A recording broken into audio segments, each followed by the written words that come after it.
But I'm having a shitty day. Good morning. Welcome to it. What is this? Shitty Thursday. Yeah, with Lolo. Woo! Yeehaw!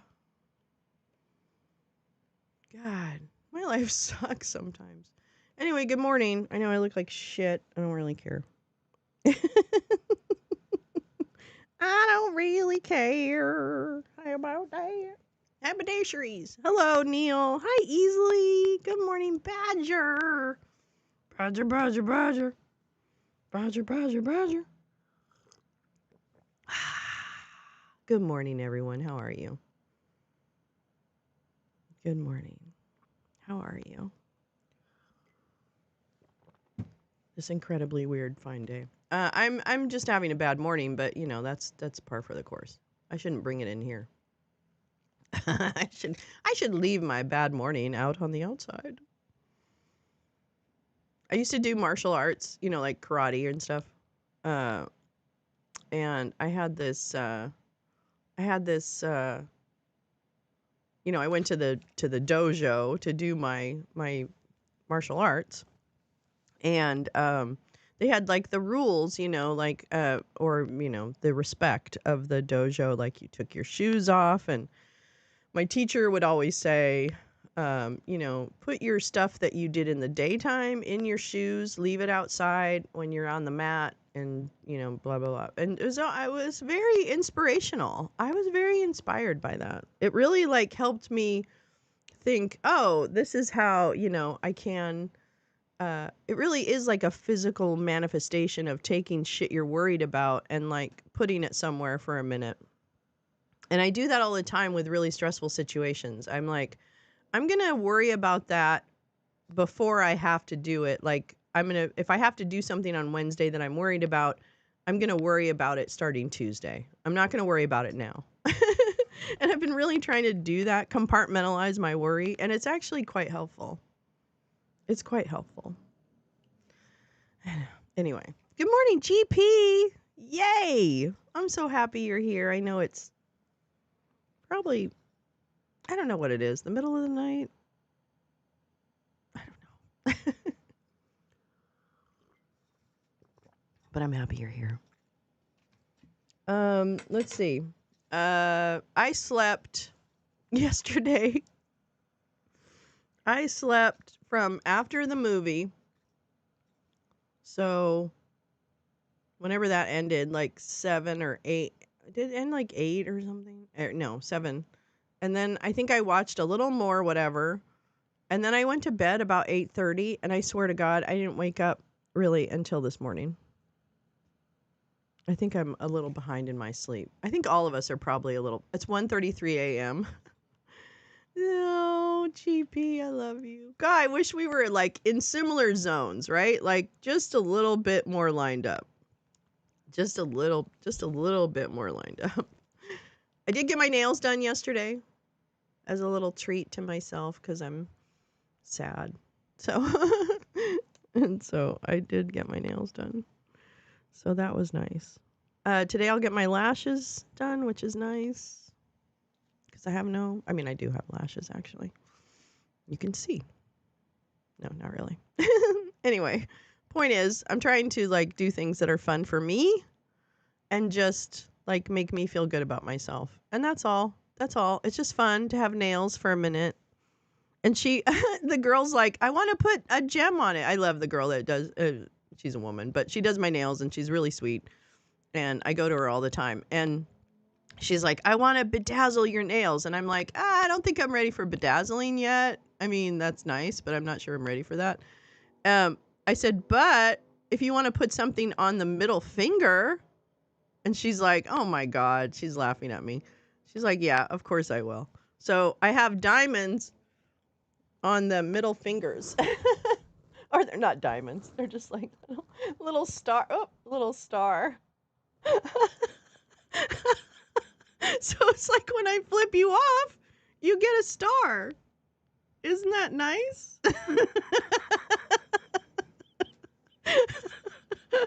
My nail place is so nice.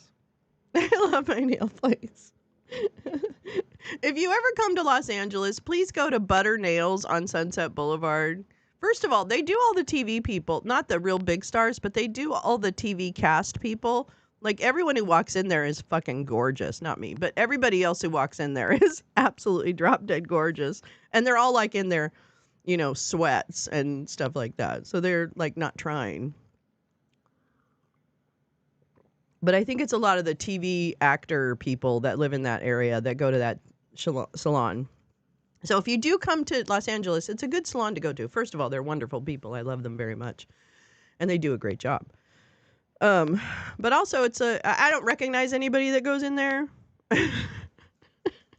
because I don't watch TV.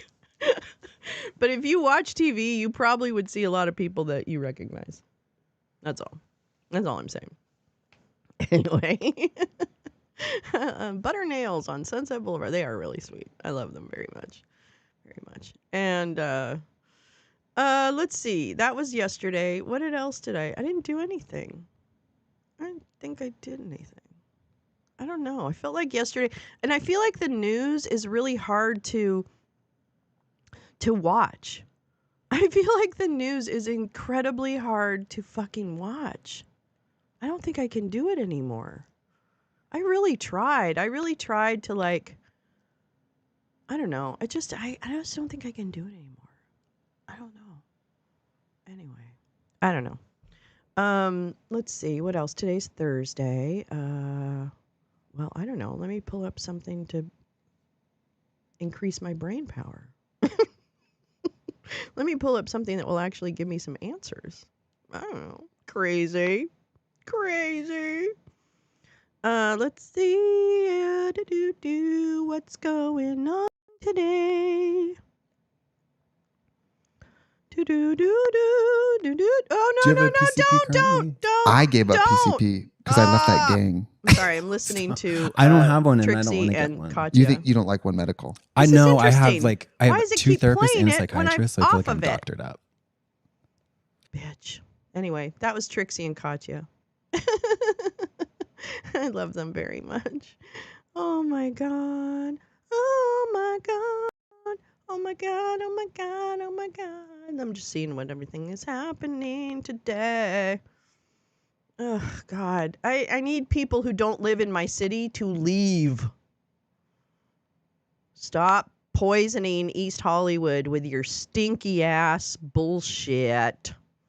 You know who you are. He's not watching, but I don't care. I want all the fucking streamers who think that LA is where they are to leave. They do not belong here. Nobody needs them. They're wasting resources for people who actually need them.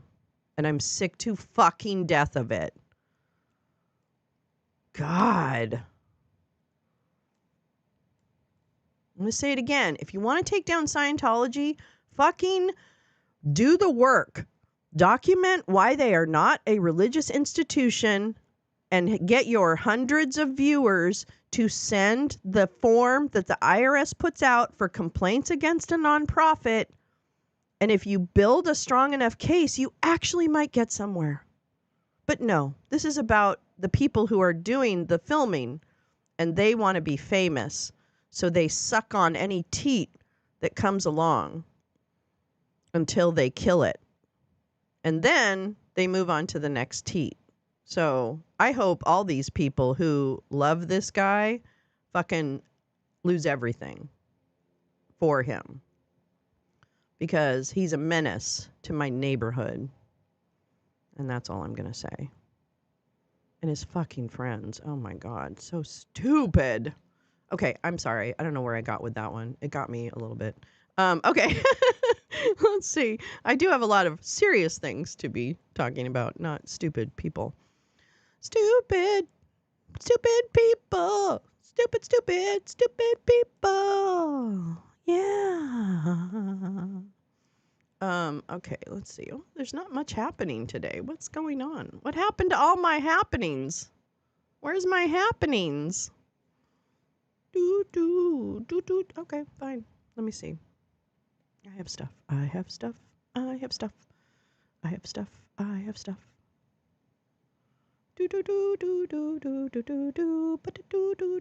Happy National Bible Week from Jim Jordan. Little Jimmy Jordan. Little Jimmy Jordan. He's very special. He's a special, special man. We love him very much. We do. Oh, no, that's not what I want. Thank you very much. I'm not going there. Oh, you're just you're totally not helping me at all. I know I don't want to watch about the tortillas right now. You don't understand. We can't watch about the tortillas right this minute. Right this minute. Oh, what's this that came up? Mr. Magnitsky and me? The Act and Human Rights. Oh, I might want to watch that later on. Hold on. Save to watch later. Okay. Let me go to my plate. I'm sorry. I'm a little weird this morning. Oh, I guess I say that. Ha! Every time it goes to just the fucking first. Okay, I'm sorry. View full playlist. Thank you. Thank you.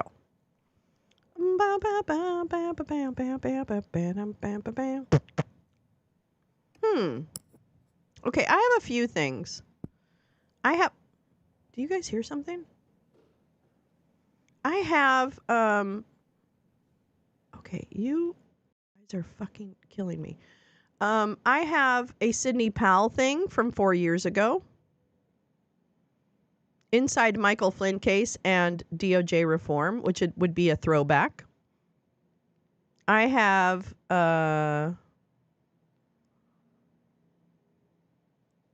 some Bobby Rhodes steamer. Did we watch that? The women's march?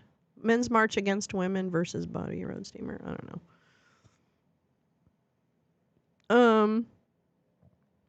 Oh, I kind of wanted to watch part of people are. Not the I whole think it's thing. a better. Hold on.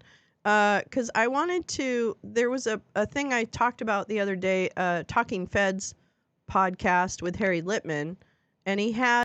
I've totally immersed myself in Drag Race France this past week. Oh, really? Drag Race France? I haven't checked that one out. I love check shirts. Jim is on people's mind over there. Wait, what's going on? Perhaps you could let Jim S. know that he's on a far-right one. Oh, I am too, GP. I am too. I'm on a bunch of block lists. I'm on block lists by fucking the little scabby haters, that used to... I got this at a thrift shop. It's a blouse. I mean, it's a shirt. I got it at a thrift shop and I washed it up and it's really great. Oh my God, I love this shirt. It's so warm.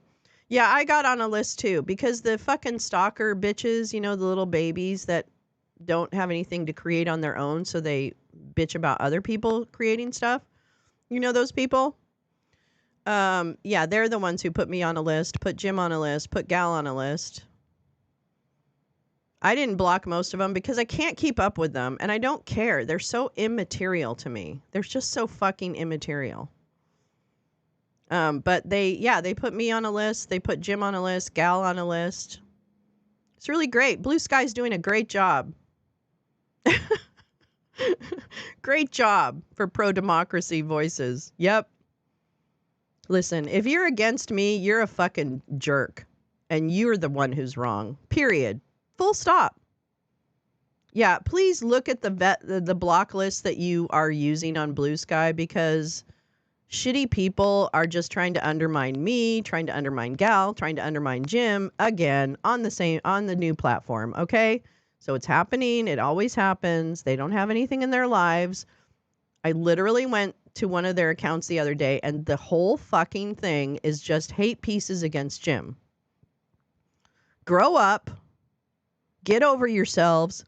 Mike Flynn is a bad guy. Make sure he pays you, because you're paid ops, because you have to be paid. Otherwise, you're the stupidest people on the planet, because you're wasting your entire life on a person you don't even like. So fucking get over it, because guess what? Easily distracted. There are more important things happening in the world, like Bibi being put on a war crime, being an arrest warrant. Is it an arrest warrant for him?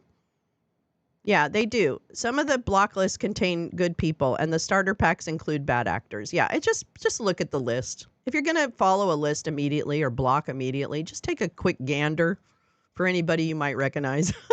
That's all. This is a new thing. We got to get used to it, and we're going to make some mistakes. But let's get through that part quickly. And let's take over Blue Sky, right? Let's take over Blue Sky for good, righteous, just work. All right? And fuck you, haters. If you hate someone so much, then get off the goddamn... Yeah, do not follow all lists in advance. That's right. Don't follow all lists in advance, please. It's not... You shouldn't do that.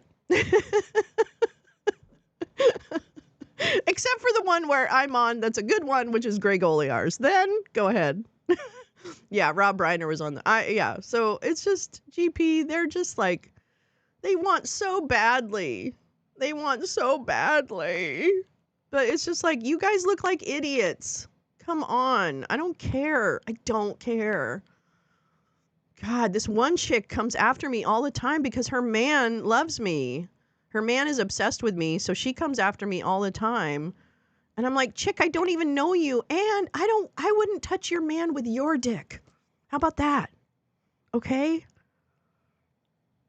Your man is a scab. Okay? I wouldn't touch him if he was the last dick on earth. So enjoy it. Enjoy it. And enjoy the wonder of whether or not he really likes you, because he probably is still in love with me, I guess. That's what he admitted on email. So enjoy that relationship, girly. Wah, wah. Yeah, GP, it's because they're shitty people, okay? That's why. They're shitty people. And they don't know Jim. I know Jim better than they do at this point. And believe me, I don't have any patience for any man that isn't like on the up and up. And I'll let him know about it. I think we've seen that. And Jim's a good guy. I'm sorry. You can think all you want. He's a good guy and he's smart. And he cares about this country. He cares about people. And they can't stand that. They can't stand that. So whatever. Crack on. Get down with your bad self. Anyway. So, you know what? I sleep at night very well. Let me put it that way. All right. Anyway. Okay. So wait, I have this Talking Feds podcast. Hold on. Let me get to a place where we can be together. Together. I won't play the whole thing, because it's an hour. But I do, actually, oh man, I can't really tell where she starts. Let me see if I can find it. Or political control in the same way. Oh, that's just these crazies out there. But one person we haven't talked about that I think is going to potentially be pivotal on this particular recess appointment idea is Mike Johnson. So the notion that Trump is floating legally, but of course it's like everything else, sort of the bizarro notion of what the law says, Max. Is we'll get Mike Johnson to say, hey, there's a recess now. And Thune or the Senate either says, okay, we agree there's a recess, so now there's a recess, and you make a recess appointment, or they disagree, and there's a constitutional provision that can be read to say if there's a disagreement, the president gets to decide if there's a recess, and again, recess appointments. I don't fully understand this never before used, I guess, presidential ability to adjourn Congress for this, quote, a disagreement, but they will use the law and be lawful in some little way, if I can put it that way, as much as they can. But Johnson will be totally pliant, you think, or lose his job? I don't know. He did stand up on Ukraine aid, for example, so there are some things maybe where he doesn't just go along with Trump and with MAGA. And I do think one thing the left should think hard about is what issues they do have actual support among Republicans on, which I say would include Ukraine. I mean, this is where I think Gabbard is in a way more vulnerable. There's still more Reaganism among Republicans on foreign policy, I think, than on some of these other areas where they just don't care or they don't have much sympathy with, undocumented immigrants and so forth. But so Max, I think thinking strategically about that would be worth doing. But I don't know. I've been one who's said over and over, well, surely at this point, someone's going to stand up. And basically for many years, no one much has stood up. And on January 6th, someone stood up. People stood up for like 2 days. And then a week later, there were 10 votes out of 200 in the House to impeach. And then a month later, 7 in the Senate. But there was no need to do anything because the criminal justice system would take care of it. Plus the voters, they were never going to renominate Trump again, and DeSantis and this and that. The amount of rationalization, I think we are kind of past that, you would think. And you can't really rationalize, but I could see in the next 2 months, well, let them have, these people are incompetent, and we'll make sure we'll get some good assistant secretaries in there to make sure that these departments function okay, and assistant This is attorney what we did generals, last and time, they'll Bill. be gone in 18 months. They probably, have no patience Bill, shut for up. governance. And so you can see an awful lot of rationalization that will take away the sense of urgency of confronting Trump, I guess, but maybe not. Yeah. I have a question for you guys who know better about this. Let's say he pardons, as he's promised to do, the January 6th convicted prisoners, and especially the Proud Boys, some of whom are serving like 20-year sentences for violent crimes. They're out, and they're kind of maybe de facto deputized as his brown shirts, or I don't know what you would call them. They're lazy. Because he can pardon them for anything they do. Yeah, but they're lazy. After they're out. I mean, is that a totally far-fetched thing, or is that likely to happen? Or maybe I'll put it this way. I'll ask Heather this question, because this is an American history question to some degree. Not that you only could do American history questions. I mean, the degree to which you can combine the pardon power plus immunity, for that matter, plus having red state governors and law enforcement, and lots of parts of the law enforcement world, which is huge and disparate in America, sympathetic to Trump and to some of the Trumpist agenda. The degree to which you can have a kind of inside-outside government and militia cooperation, let's say, pursuing certain agendas. And that is the South, right? From 1870 to 1920 or beyond 1920, I guess.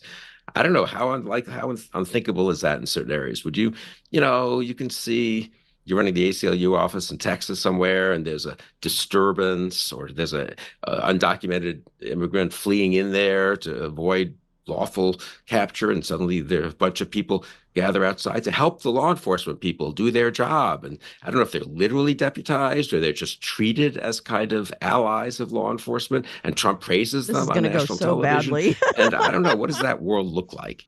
So those are actually two different things. The history of lynching as a form of law enforcement came from the idea that you did not control the government, and therefore you needed to use extra legal means to get the people who were already imprisoned, often because you believed the judges would let them out. And, people forget that one of our most famous and damaging lynching parties was in Cincinnati. It wasn't even in the South, but the idea was that the government had been taken over by the immigrants and the anti-good people voters, and they were going to let off murderers. And therefore, the people had to take that into their own hands. That's a little different, I think, than Mara's saying about the Proud Boys, because I think while they're related in a way, what you're really looking at is the KKK, the neo-Nazis, the militia movement, all of those things that have at least the nod from the government to say, go ahead and do your worst. And I keep thinking about how to write about this. And I've thought this for a very long time. I mean, there's a reason that a number of books ago was How the South Won the Civil War. What they are trying to do, and what they seem to have succeeded at this point in doing, is essentially to turn the entire United States into the American South from 1874 to 1965. Yes. And what that is a small group of people controlling the majority and making them live as that small minority wants them to. And from that, there are both the lessons of the fact that you can radicalize people through those gangs, through the KKK, and through, by the way, things like guns. I mean, if you look at the fact that the radical right nowadays embraces guns to the degree they do, when the NRA doesn't really factor into politics anymore, guns have become sort of a way to groom young people into that kind of radicalism politically. There are ways in which you could use the Proud Boys with a nod from Trump and people like them to create what was really the Nazi movement in Germany. It was tried in America in the 1920s, as you know, and it did not take off. We read the book. I'm not at all convinced it wouldn't take off now. Oy vey. This leads into where I wanted to kind of end, and Heather, it is with you, and I think you've broached it already, but you wrote on your Substack, Trump appears to see himself as the founder of a new United States of America.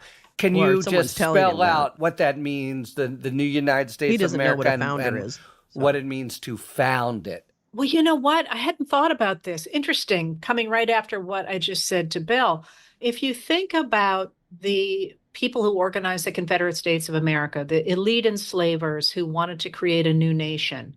Essentially, it's the same idea that Trump has, the idea that there are some people who are better than others, and they have the right to rule over those that the former Confederates called mudsills. And those are the ordinary people whose labor creates the value that then concentrates among the hands of those elites who will manage it better than anybody else and move society forward through education and art and through new means of production that'll make things better for everybody, or at least those at the very top, because the mudsills will always be there. And the Confederates were very clear that they would lead the world in this global oligarchy that essentially enslaved 90% of the people in the world.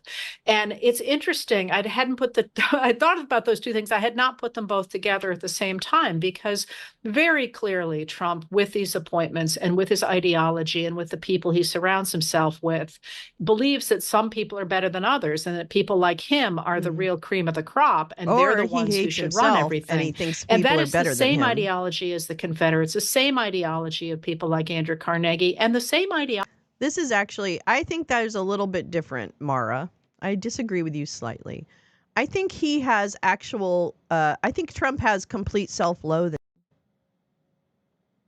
And I think he thinks people are better than him because I think his father probably told him he wasn't worth very much. So I think, actually, he's pretty insecure,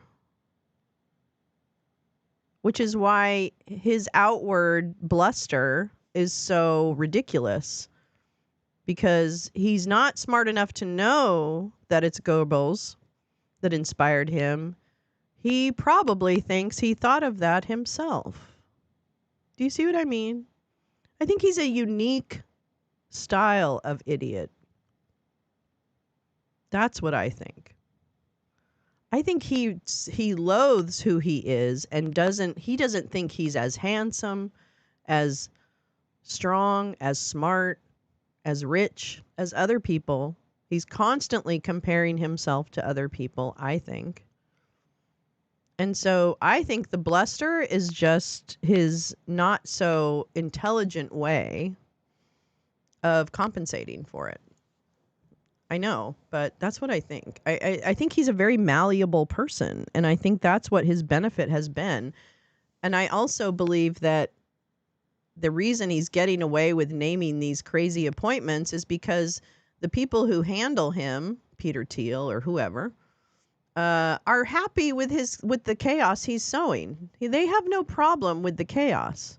Do you see? Because it just allows other things to happen behind the scenes, or just lesser things,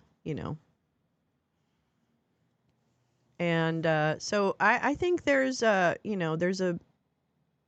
he's somewhat an organic fool, right? So he's not completely controlled, because I just don't think he's that disciplined. I don't think he's even disciplined enough to be controlled, right? Oh, I love it, Lee. Just finished a meeting with an unexpected positive outcome. Revel in this moment of joy. Wonderful, Lee.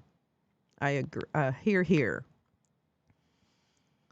So I think that, I'm interested to see how, or if, hammers come down on him, maybe stopping appointments, or, people pushing in different personalities later in the game, all that kind of stuff. So I wonder if that is really what is afoot. It reminds me of the people handling George W. It very much does, GP, like a Wolfowitz, Like I always think of Wolfowitz and other people behind the scenes, Karl Rove, etc., handling things, So I think that's what we're faced with. I'm interested in that the Senate doesn't seem to be jumping on the bandwagon and full-throatedly speaking for Gates, which I think is interesting. I don't know if it's organic. I don't know if it's for play. I don't know.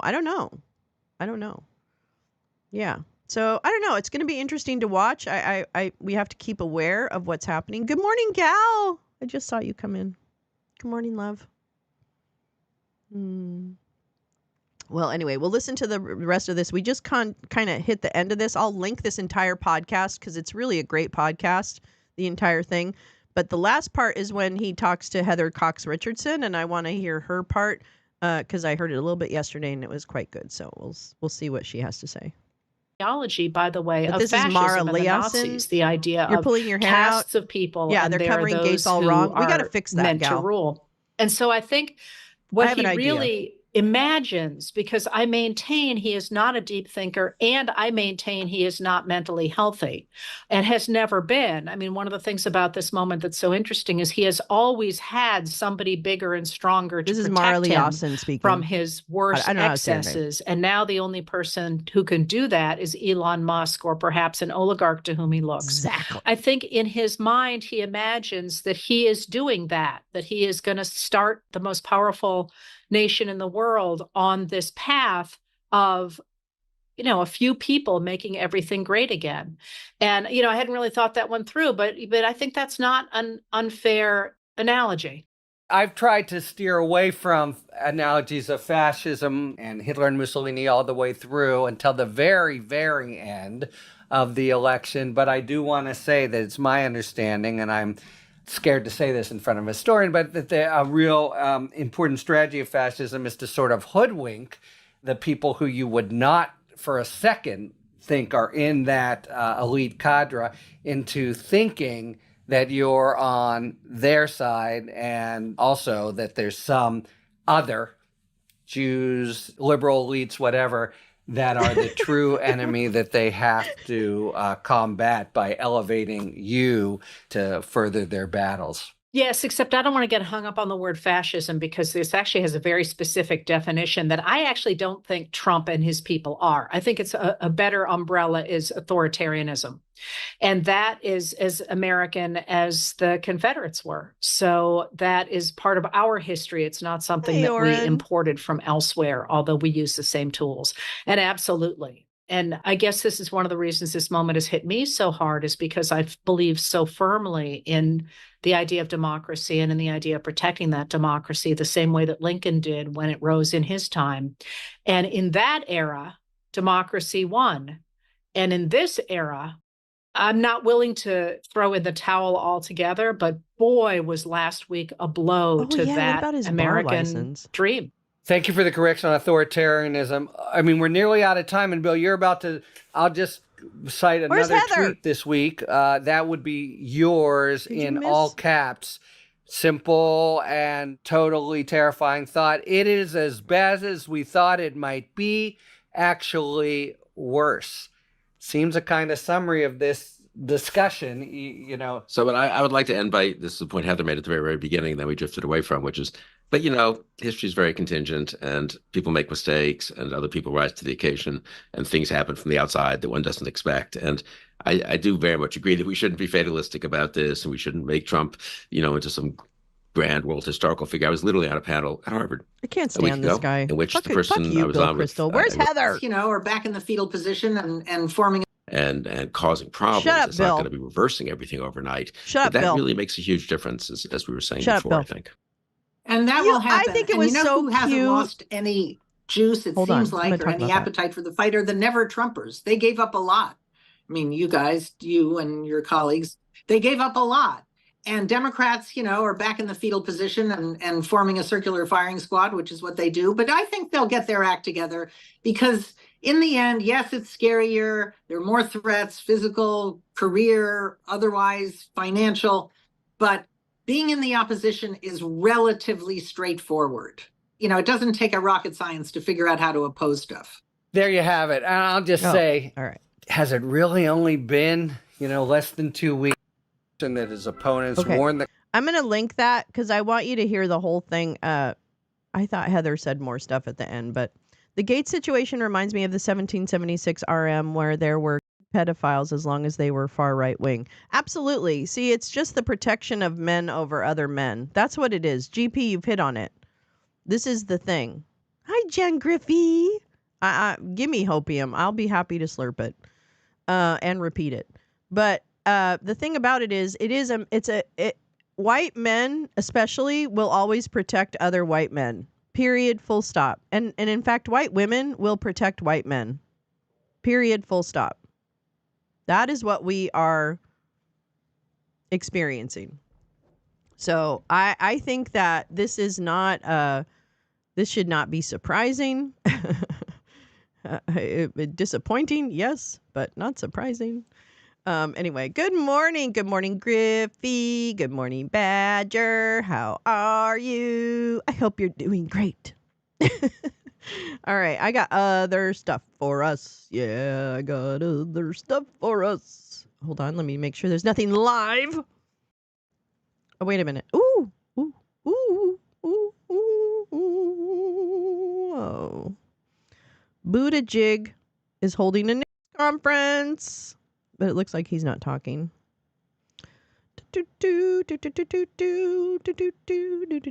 Bump. I don't know what's awareness. It's been so successful that we wait. Did Buttigieg talk yet? That's what we want. I want Buttigieg. Oh, there he is. This Hawaiian agreement. What that included. Sorry, I'm just trying to find the beginning of his part. When President Biden took anybody's control. Oh, is he talking about? I don't know what he's talking about. Okay, so listen, you don't know how happy it made me to hear the ding, ding, ding of Discord as you guys, after the movie we watched, which was Surveilled by Ronan Farrow, we watched that, and then people hung out and like talked to each other and stuff like that, and then I went to bed. But I'm going to tell you right now, I thought that was the cutest, most wonderfulest thing in the world, and I'm really glad you guys did it. So there. I thought it was adorable, and I was really... Yes, he did. Yeah, we watched Ronan Farrow. He didn't watch with us. I don't think he was there. I'm sorry you missed it too. What? Hey, man. And Friday night, we're doing a movie. 6:30. Pacific. Yes. But yeah, we watched the Ronan Farrow documentary last night, Surveilled. It's just an hour. It's not long. I'll probably show it again if you guys want, because it was good. It was really good. It's about NSO and Pegasus surveillance. It makes you want to throw your phone against the wall, basically, and use string and tin cans. So, excuse me. I'll show it again, GP. I'll show it again. You know what I could do, GP? Here's what I could do. I could show it. I could show it on Friday. So Friday's movie is going to be it's a fictional movie. It's The Substance. It's like a little bit of a comedy / horror movie, I think, or maybe just horror. But anyway, it's about, like Fountain of Youth type stuff. So that'll be the fun movie for Friday. And then, but I can show Surveilled, which is Ronan Farrow's documentary about NSO software. Yes, it is. Yes, it is, GP. It's the same time as the original lounge slot. Yep. Absolutely. Same time as Saturdays, basically. Pre-criticism, they could have picked someone less perfect for their age than Demi to represent the horror of aging. Yeah, that's true. That's true. Oh, no, it's probably going to be, whatever. But we're going to watch The Substance on Friday, but we could also show Surveilled again before or after The Substance. So I'll check in with you guys and see what you want. If people want to do that, I'm happy to show it again. Easy peasy. Oh, she did? Oh, good. Well, we're going to watch it on Friday together in Discord. So that'll be fun. Fun. Yeah, 1:30 p.m. Saturday. Perfect. Okay, good. Perfect. All right. And then let's see. Oh, yeah. So here's little Petey Buttigieg. Maybe he should have been the vice presidential candidate. I don't know. Maybe Beyonce should have sung. I don't know. My phone is still wrapped in foil. Oh no, SB. Yes, we'll do it. We'll do it again. Super easy. I can even do them during the day. Please let me know times that are like, hey, Lolo, if you ever show movies, could you try Thursday at 3? Because that's a great time for me every week. I'd be happy to do that. Even if it's like one person watching, I don't care. So please let me know. I want to share the platforms and share the content. If I've got access to the content and someone doesn't, I really want them to be able to see it. So here's Petey. Morning, everybody. Sexy Petey Buttigieg. Trust everybody is set Yes. All right. Well, good morning again. Thank you for joining us, and a special thanks to Administrator Whitaker of the FAA and Administrator Pekoski of the TSA, both for joining us today and for their excellent leadership and the partnership of their teams. We are a week out from Thanksgiving, and TSA is expecting a potentially record-breaking holiday travel season. If recent experience is any guide, these will likely be some of the busiest travel days in U.S. history. While there are, of course, some factors that affect travel, especially the weather, that are truly out of anybody's control, we can take and have taken a number of steps to make travel better.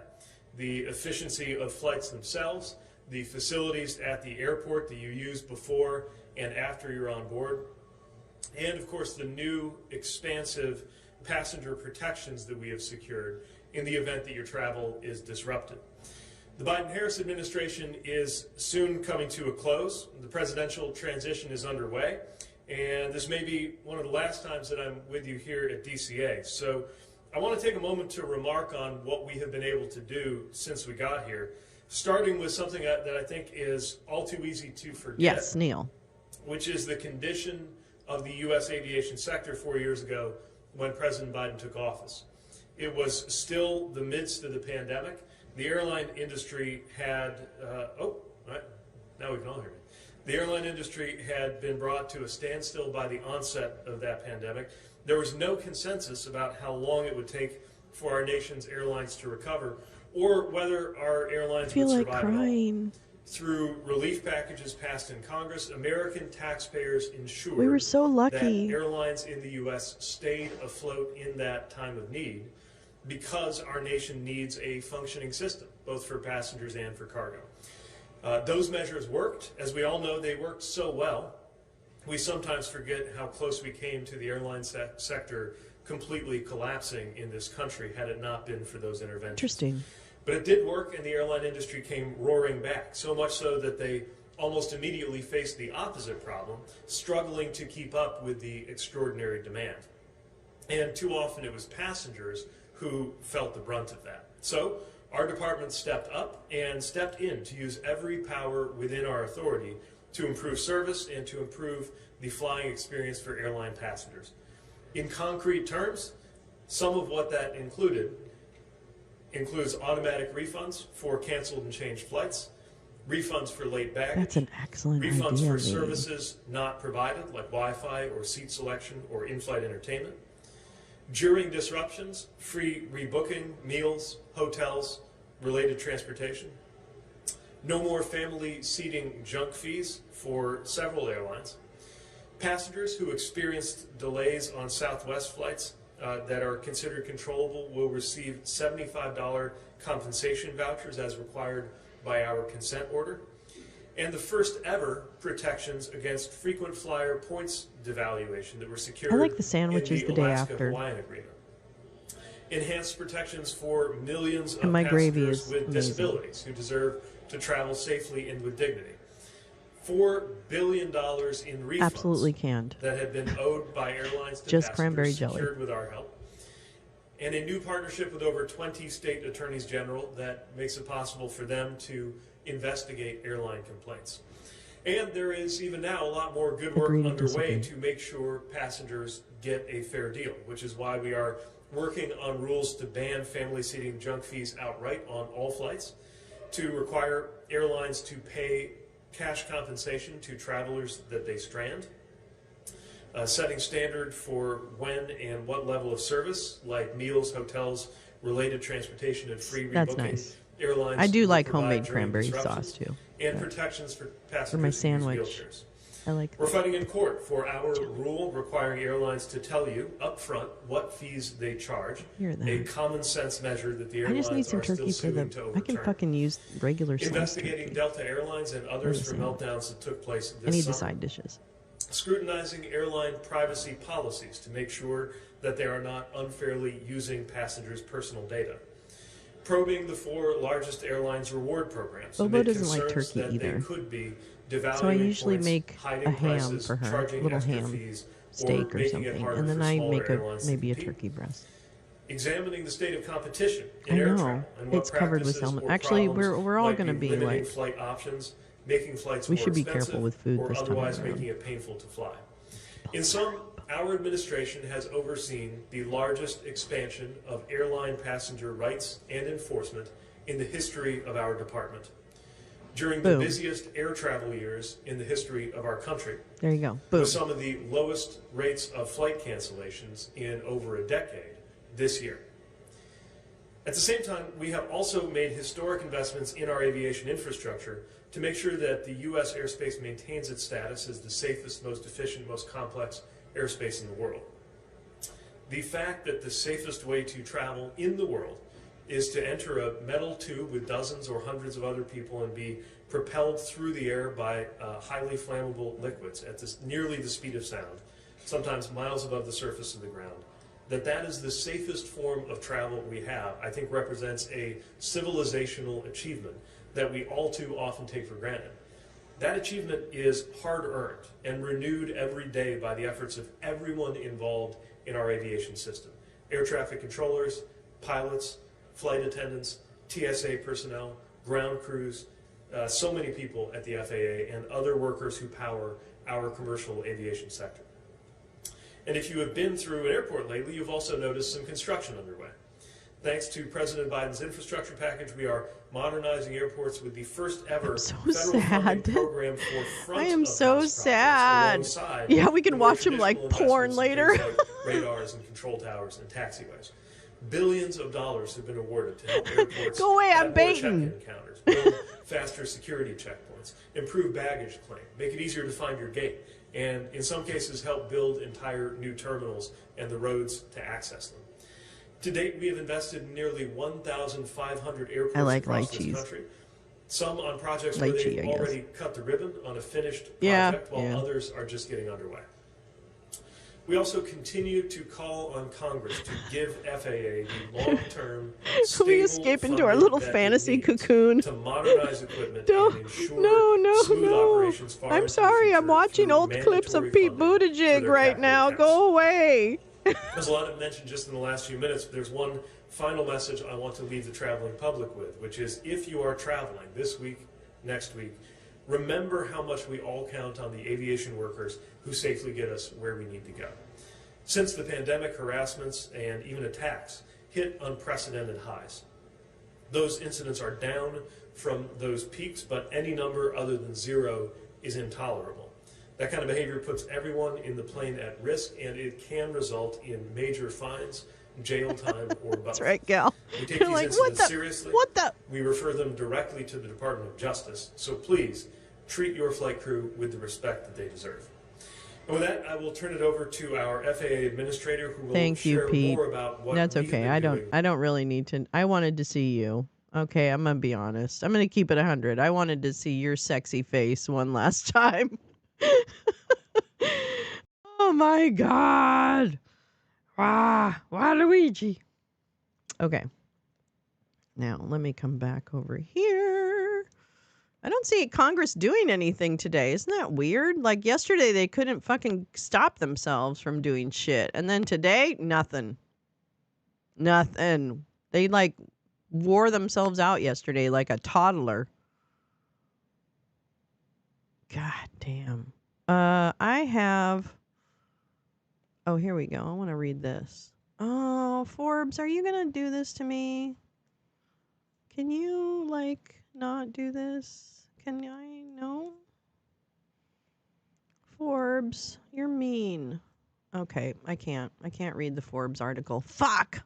There's an article in Forbes about Herod Lutnick. I wanted to read that, but fuck. That's fine. Let's see if I can read this. What's this? Oh, it's a virtual meeting. Oh, no. When was it, though? See details. This is something I wanted to play. This was something, I think, Oren, didn't you tell me about this? Hold on. Let me just show you what I'm talking about. Wait, what's the other one? God, I guess I don't have a lot. What happened to me? What happened? Oh my God. FYI, quietly. Okay, great. All right. Is not tweeting, but the research is available. Got it. It was pretty great. I might try it again this year, GP Artist. Was waiting for someone to rush up to PB and say, "Are you Delta customer service? How come my bags are in Oakland, but I'm in Atlanta?" He does look like he works for Delta Airlines. Can you call Dallas Rains to warm it up a little bit? I know. What in the hell is going on? It's so cold. In Southern California, we're freezing over here. So you guys, we're being really brave right now, being out in the cold. I just want to tell you that. Hey, why can't I? What is my... All right. Just stay with me. Don't leave me. Don't leave me. No. Made it in person only the Transgender Day of Remembrance, probably because Nancy Mace is a piece of shit. Let me tell you, Nancy Mace in 2021 sponsored an LGBTQ bill that was in support of transgender people. So I don't understand what happened to Nancy Mace in the last 3 years, but something really significant did, because she used to be a moderate. There's no video. We talked about it in a group yesterday. Oh, okay. I'm telling you, she used to be a moderate. It's freezing. I have socks on. That's how freezing it is. Engagement is a hell of a drug. I guess so. But boy, that really is kind of a very sharp turn. I don't know. I was surprised by that one. I'll be honest. That one shocked me a bit. But, she went full-throated. All right. What is this? Where's this from? Oh, from Media Matters. Oh, thank you, gal. Love it. Let me get rid of this. Wow, I can't believe that I don't have that much in here. Okay. All right, let's read this. Yeah, I know. Lychees in fresh and in cans, no idea how to deal with them. Yeah, you just eat them. Okay. You just eat them. Duh. Anyway. Okay, so this done. All right, and there we go. Thank you, gal, for the Media Matters. Yeah. This was written today. This is from Media Matters, and it is right-wing media rush to defend Matt Gaetz against reports of sexual misconduct with a 17-year-old, a.k.a. rape. Someone needs to write a piece on having your minor child as your accountability partner is easy because they're going to do whatever you say because they're your kid. Yeah. I stuck up on pie. Hey, what do I know from lychees? I don't know. By the way, they have a seed. Yes, they do. Also, I think plenty of people are at least talking about Gaetz and Hegseth, but there's hardly any noise about Tulsi, and that's a problem. Time to ring all alarms about Gabbard.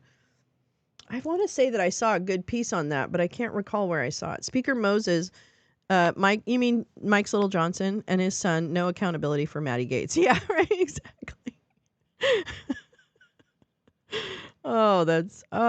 People are so strange. People are strange when you're a stranger. I'm telling you right now. Oops. Okay, come on. Boop.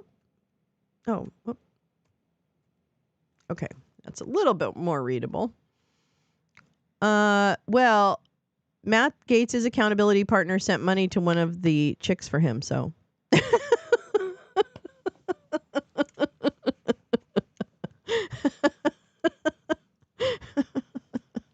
Oh my God. Okay. Here we go. This is from Media Matters. Gaetz, Trump's pick for Attorney General, resigned from the House just as a House Ethics Committee investigation into reported sexual misconduct was set to conclude. You were looking at the Abraham Accords today. I just put something out. Oh, I'll show you it. I put a little short out. It's like 35 seconds long. From Lindsey Graham's floor speech yesterday.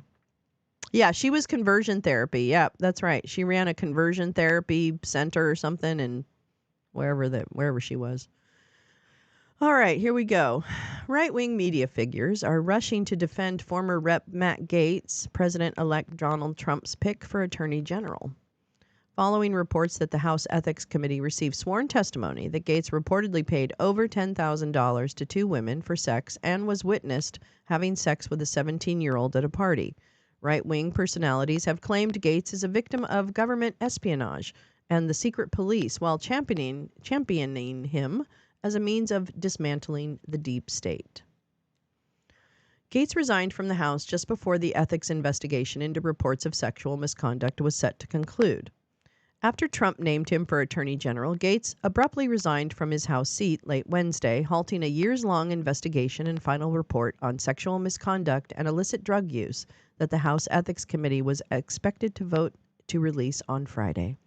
Though the Department of Justice declined to pursue charges against Gaetz following allegations that he had an inappropriate sexual relationship with a 17-year-old girl, that's rape, and possibly violated federal sex trafficking laws, the Ethics Committee continued to investigate the charges as well as whether Gaetz misused state identification records, converted campaign funds to personal use, accepted impermissible gifts under House rules, and shared inappropriate images or video on the House floor, among other transgressions. The investigation into Gaetz involved testimony from Joel Greenberg, a convicted fraudster and sex trafficker who provided the authorities with information about encounters he and the Florida Republican had with women who were given cash or gifts in exchange for sex. Two women testified to the House Ethics Committee that they were paid by Gaetz to have sex with him and other individuals who attended these sex parties. The House Ethics Committee also obtained records, including a check and records of Venmo payments that appear to show that Gaetz paid more than $10,000 to two women who were later witnesses in sexual misconduct probes against him. The New York Times reported that an unidentified hacker gained access on Monday to a file of 24 exhibits, said to include sworn testimony by a woman who said that she had sex with Mr. Gaetz in 2017 when she was 17, as well as corroborating testimony by a second woman who said that she witnessed the encounter. The rape. According to the Washington Post, Florida attorney Joel Leppard told the paper that Gaetz was unaware of her age at the time, but subsequently was told she was underage. Right-wing media have downplayed the reports alleging a conspiracy against Gaetz. Fox host Jesse Waters and former current piece of shit, mentioned Gaetz' personal allegations and complained that Democrats will turn his hearing into the Salem witch trials. Waters described Gaetz as a sharp-tongued lawyer who shines a spotlight on government corruption and weaponization, adding, Donald Trump cannot allow his own Justice Department to sabotage his presidency again. Conservative streamer and Russian asset Benny Johnson suggested Gaetz was the victim of government espionage, which is rich coming from a government agent, claiming the FBI illegally tried to destroy Matt Gaetz' family. That's also funny because he has no family. No. Though Gaetz' father was targeted by an extortion scheme involving a Florida businessman who made materially false promises that he could secure a pardon for Gaetz. Well, that's because his dad did bad stuff. Men are too emotional. Oh my God. Men in power and their sexcapades. I'm telling you, it's all about the pussy. It's power, pussy, and whatever what P word is for money. That he could secure a pardon for Gaetz in exchange for payment. Johnson baselessly alleged that this was an operation run by the FBI, which is probably absolute bullshit coming from him. Yeah. Oh, God. Kathy, you got to read The Gal Suburban. We got to get that shit up here and read it again and again.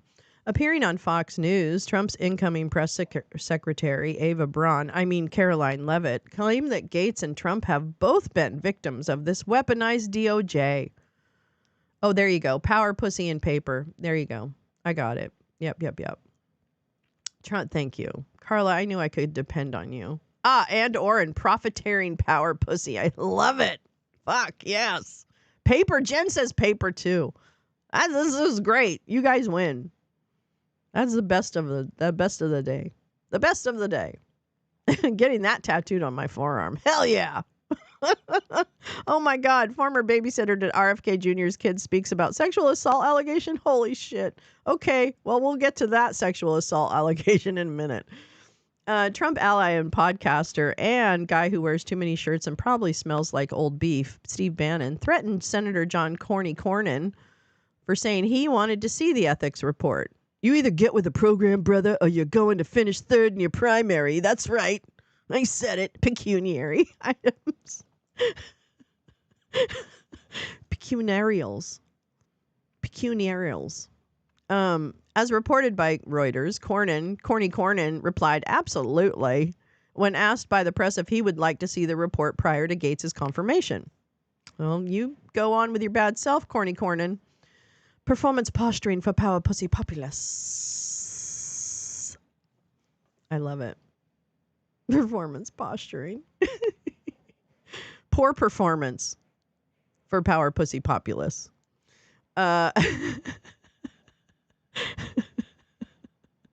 Oh, are you crying? Don't cry, GP. Don't cry.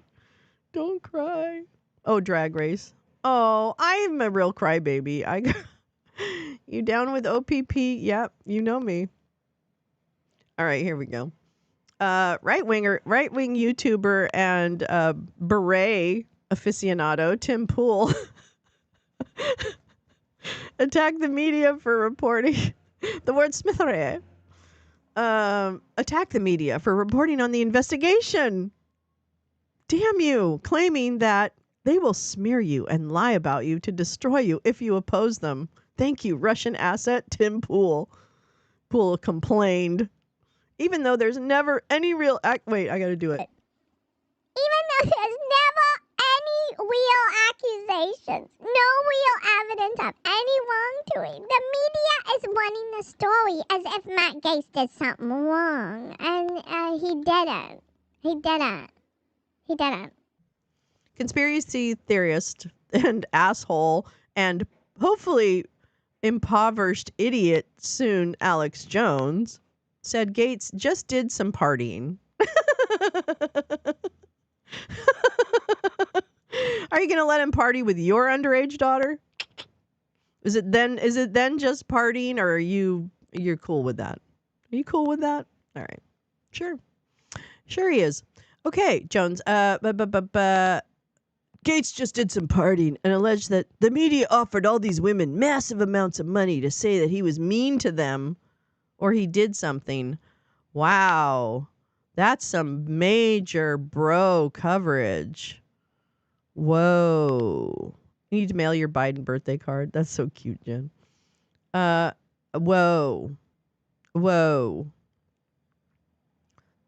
Jones continued. Then they caught feds and Israeli operatives trying to blackmail him and all the rest of the stuff. And they got indicted. You know, the stuff.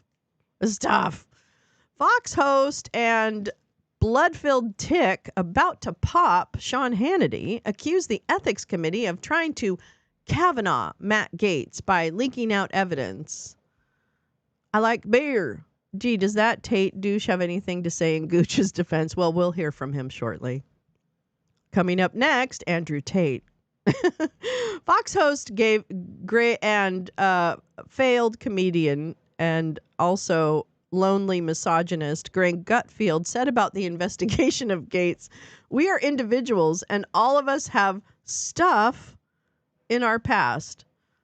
Oh, whoops, I missed the Sean Hannity. Okay, Hannity argued if everything they've accused Matt Gaetz is true, I'm pretty sure they would have indicted the guy. Because, like, nobody gets away with shit around here. Why don't we ask Tucker? Oh, here's Tucker Carlson. Anyway, Greg Gutfeld said we're individuals and we have stuff in our past. So he has rape in his past, too. I think that's what I'm taking away from that. I don't know. Is that what I'm supposed to take away from that, Greg Gutfeld? Because what I'm taking away from it is that you have also raped a child in your past. Is that where we're going with it? Okay. All right. I'm clear. Thank you. Thanks for clarifying. Stuff means rape. Okay. Got it. Former Fox host and dick sucker supreme of all of the shitterati Fucker Carlson, suggested the secret police use the media to slander Gates. Carlson asked, "You want to live in a world where the secret police can just slander you through the media?" He should know. Adding, Gates is the most articulate member of Congress. And that's saying something because his second is Lauren Boebert. It's like not even close, right? So they hate him for that because he's a danger. He came in like a wrecking ball. Right-wing media have also praised Gates as a wrecking ball and major thorn in the side of the deep state. I mean, he's annoying. Yeah, outing themselves as abusers. Thank you, Kathy. That's what I'm taking away from all of this. YouTubers seem to heavily, yes, in the political discourse. That's so interesting, GP. That's so interesting. Bannon, Trump is going to hit the Department of Justice with a blowtorch, and that blowtorch is a guy named Matty Gates. That's right. I love him. Bannon also gushed over Gates as the fiercest of the fierce warriors. We heard all about warriors yesterday, didn't we, kids? You have to be a warrior or a woman, but be a warrior. Bannon also gushed over Gates as the fiercest of the fierce warriors, praising him for being able to hogtie a sitting Speaker of the House for the first time ever. Oh, such a charming analogy or metaphor. I love it. So genteel. We've really hit a new high, folks. Just want to say. Hannity also suggested that Gates has an unyielding, fearless ability to disrupt the status quo and rape children. Hannity complained. Oops, wait, I didn't mean that last part. The state-run media mob, they're now only worried about Matt Gates. That's right. Well, we're worried about a few things, actually. You know, it's fun. It's funny you should say that, Shawnee, because we're actually worried about a few things, but he's just one of them. Yes. This is feigned selective moral outrage. No, it's real. It's quite real. It's not selective at all. It's very targeted. and he, although you may think it's ridiculous, we do not. Because we believe that raping a child is a crime. Period. No conversation. Nothing necessary. Now, for years, the DOJ and the FBI and the Washington field office have been totally, completely out of control. Totally and completely. Not like Jim Jordan sitting there every Wednesday, spouting off and pulling his little mushroom. Now for years, the DOJ and the FBI and Washington field office, blah, blah, blah. They've had a get Trump by any means mentality, and look at where it brought us. No, Jim. You go. Call Best Buy. Stat. Get us a fridge over here, Stat. I'm so sorry. I know. My little dino pals. Moving my butt. All the pretty girls walk like this. Okay, sorry. All right, I'm going on. All right. Newsmax host and a rapist, actual convicted rapist, but then expunged by his father, who was the police commissioner of New York. That's right. That's Greg Kelly. Praised Gates for being an occasional fill-in host for his show, adding that he is unafraid and he knows stuff. Okay, there's that stuff again. There's that stuff again. No, I'm going to go to your links after I do this. Adding that he is unafraid. Okay, yeah. Okay. Newsmax Rob Schmidt, who's just also an asshole tonight, called Gates a major thorn in the side of the deep state in a chyron. And that means it's real, folks. You slap that bitch on a chyron and that's it. That's gospel. Host Rob Schmidt added that the reason Trump picked Gates was to end the weaponization of government, which is hilarious since all they talk about is weaponizing the government. Turning Point USA co-founder and fellow forehead out of control, Charlie Kirk, called Gates a metaphorical congressional grenade into the Department of Justice. Whoop, it's a built-in Sub-Zero? That's a bummer. It's not supposed to break. Those are actually supposed to be really good. I have a shitty $300 small fridge that is a champion. I suggest you go away from the Sub-Zero and take on the nameless brand small fridge that I have, because it's a champ. Okay. I'm sorry, Jim. I hope you get something. I hope you get that fixed, especially now. I mean, your wife probably has a pretty huge Thanksgiving planned, if I know of who you speak. Let's see. Turning Point. Okay, forehead and okay. And employer of child porn enthusiasts. That's right. Charlie Kirk, Turning Point USA, has a convicted CSAM, child sexual abuse material, shared with a group of guys that he, that's what their interest was raping children. So, yeah, Turning Point USA, Charlie Kirk, you have a very direct connection to and you probably have thoughts about raping children. Okay. Called Gates a metaphorical congressional grenade, blah, blah, blah. Kirk added that after the Russian collusion scam, which was not a scam, it actually was collusion, and there's even more now. There's indictments for it. The Department of Justice deserves to be completely blown up.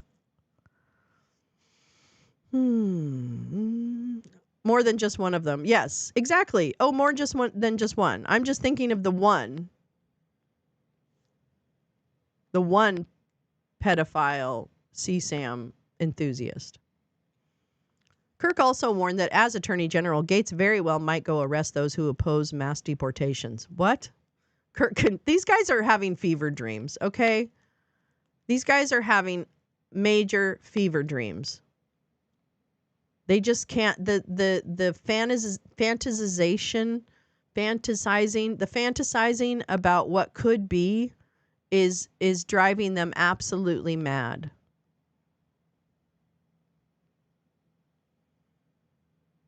Kirk continued, if you're getting in the way of the execution of federal laws, the American people want these foreigners removed from our homeland, and that's what they're going to get.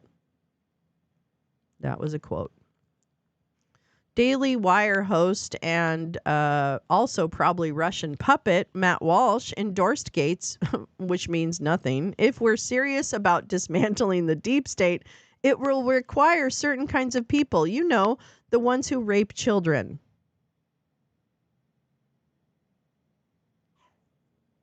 We need the kinds of brazen wild card type characters who will go in there and do the job that needs to be done. You know, the wrecking balls. The bulls in the china shops.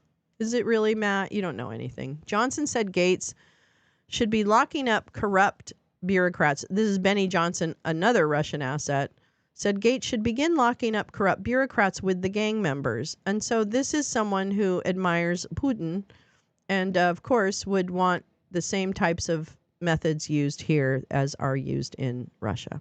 Rent a stadium, bring in all the career bureaucrats. Sit them all down, and the first thing Trump does, or maybe the first thing Matt Gaetz does, is say, you're all under investigation. Yeah. For doing their jobs. I know. Says, most of them don't know enough about how these agencies work and interact with the rest of the government to publicly fantasize very well. It's true. It's true. Turning Point are clowns since their campus diaper stunt. Yeah, they have a lot of child sexual fantasizers there. Did someone add a little something to their supply and bring on these violent? I don't know. I mean, I think they're just really enjoying this. They're just enjoying the what could be, which is only more evidence of who they are. All right, I have to walk the dog. He is barking and saying, "Excuse me. Some of us don't have a toilet to pee in. We have to wait for your sorry ass to come and get us." So I'm going to put on a little lounge music, and I will BRB. Here we go. This song never gets old. I love it. All right, BRB, doggy duty.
Golden Chariot. Oh God.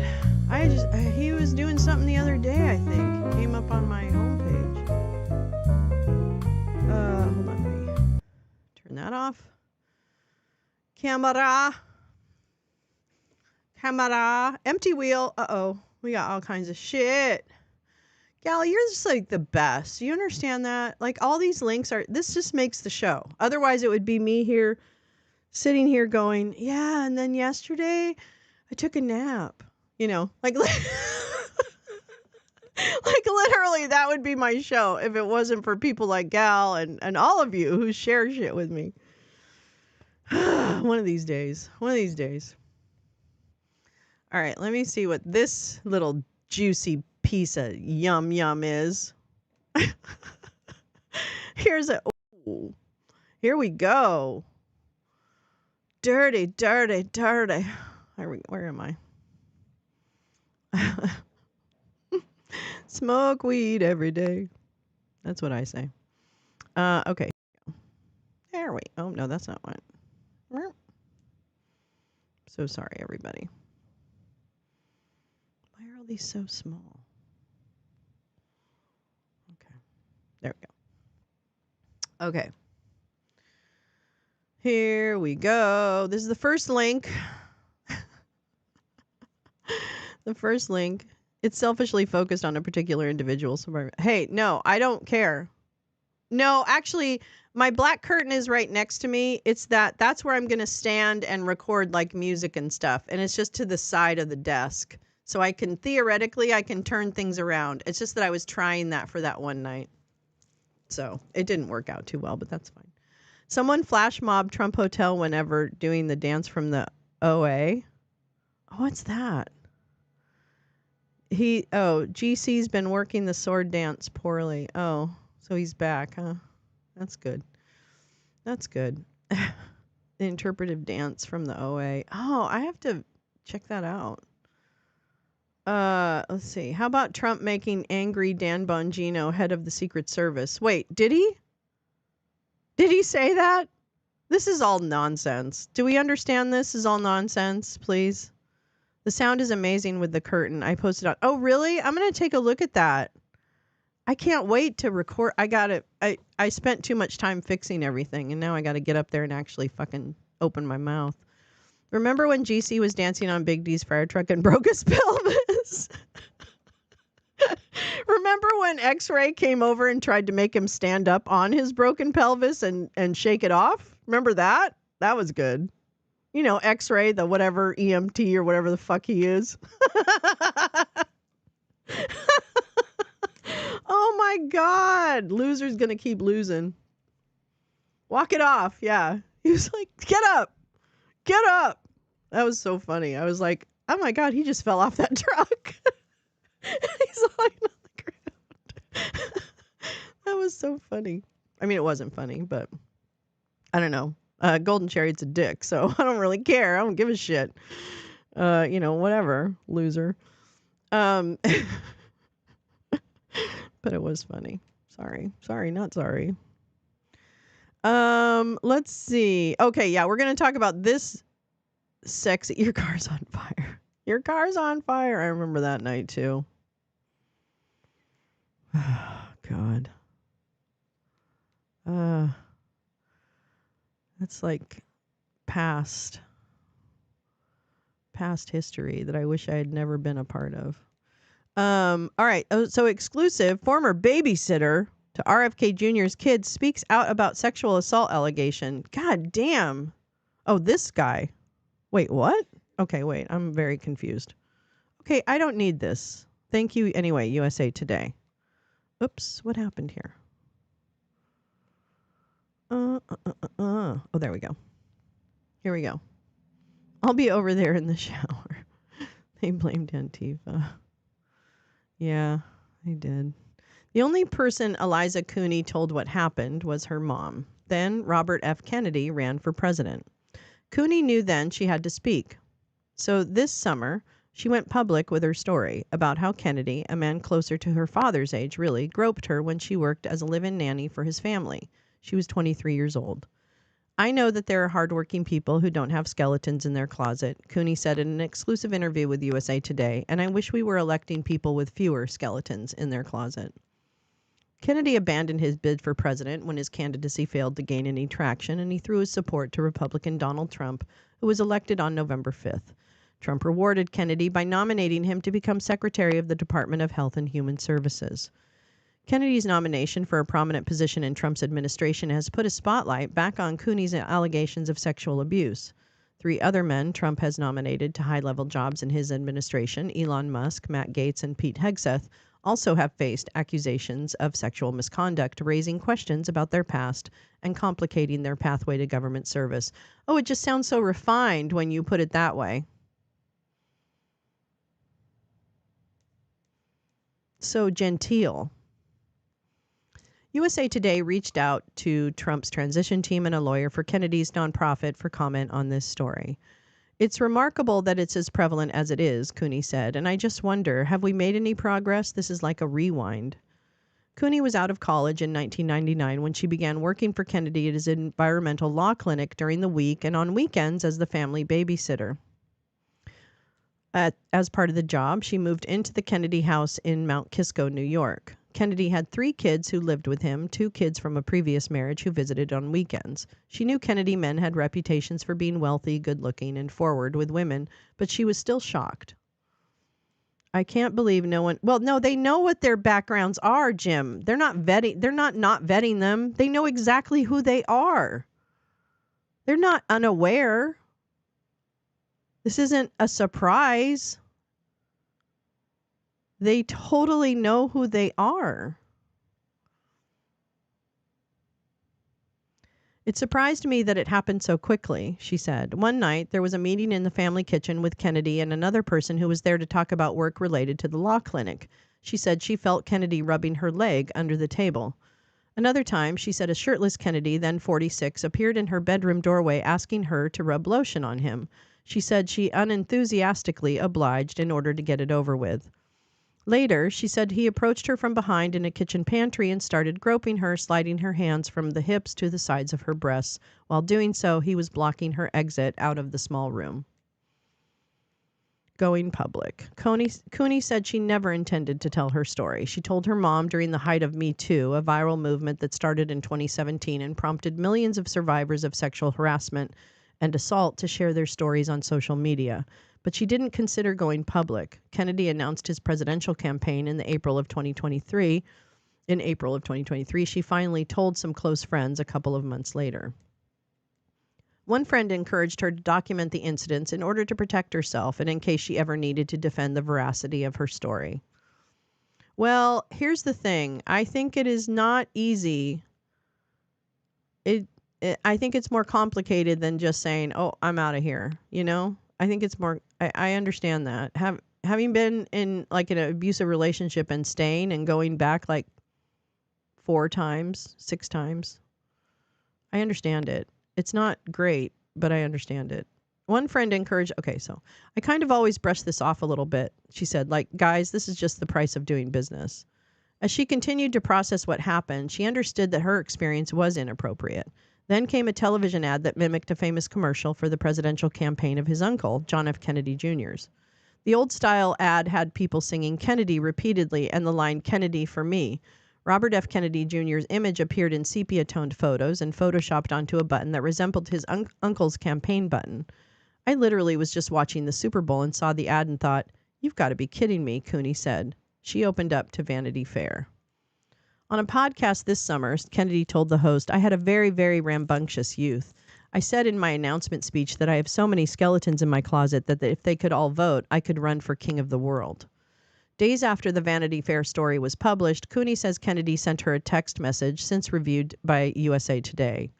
The text says, I have no memory of this incident, but I apologize sincerely for anything I ever did that made you feel uncomfortable or anything I did or said that offended you or hurt your feelings. I never intended you any harm. If I hurt you, it was inadvertent. I feel badly for doing so. Cooney doesn't consider it an apology. I don't know if it's an apology if you say, I don't remember, she said. In the context of all his public appearances, it seemed a little bit, it didn't match. It was like a throwaway. Cooney says she feels a sense of responsibility to share her story so people can make whatever decision they want to make about him, and she wants to give women courage to share their own experiences with other men. Kennedy's nomination will likely sail through the confirmation process as he enjoys widespread support from Republicans. Kennedy's nomination was even cheered by Colorado Democratic Governor Jared Polis. I'm not trying to do this to stall his nomination or upend the confirmation, Cooney said. I'm doing it for the public record. I'm just doing it for the public record. She criticized how society expects so many women to keep quiet about their experiences with sexual assault and harassment, how women have to be the ones to come forward, and how often non-disclosure agreements force women to stay silent in similar situations. When it comes to women and sex and bodies, there's NDAs, Cooney said. Imagine if those women had not signed NDAs, what we would all know by now. She said the Me Too movement shined a light on the issue of sexual abuse of women and in some cases held violators accountable. But she compared society's broader confrontation with addressing the mistreatment of women to climbing a large mountain. We are not at the top of the mountain, and I can understand how people are weary and wary, she said. But because just look at what's happening now. Is it worth it? Is anything going to change? Is it hopeless? I don't think so. All right, so that's it. All right. Ooh, ooh, ooh. I didn't realize those. I hadn't heard about those allegations, actually. That's kind of interesting. All right, here we go. Where's Gal taking us next? I love it. Down there. Here we go. The case against, Chris Dorworth, whose clients included, what's this? Is this are we back in Orlando? Here we go.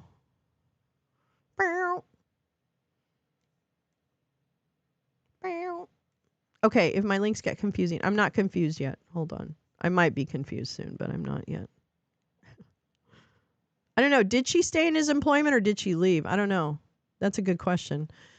This is from December of 2022.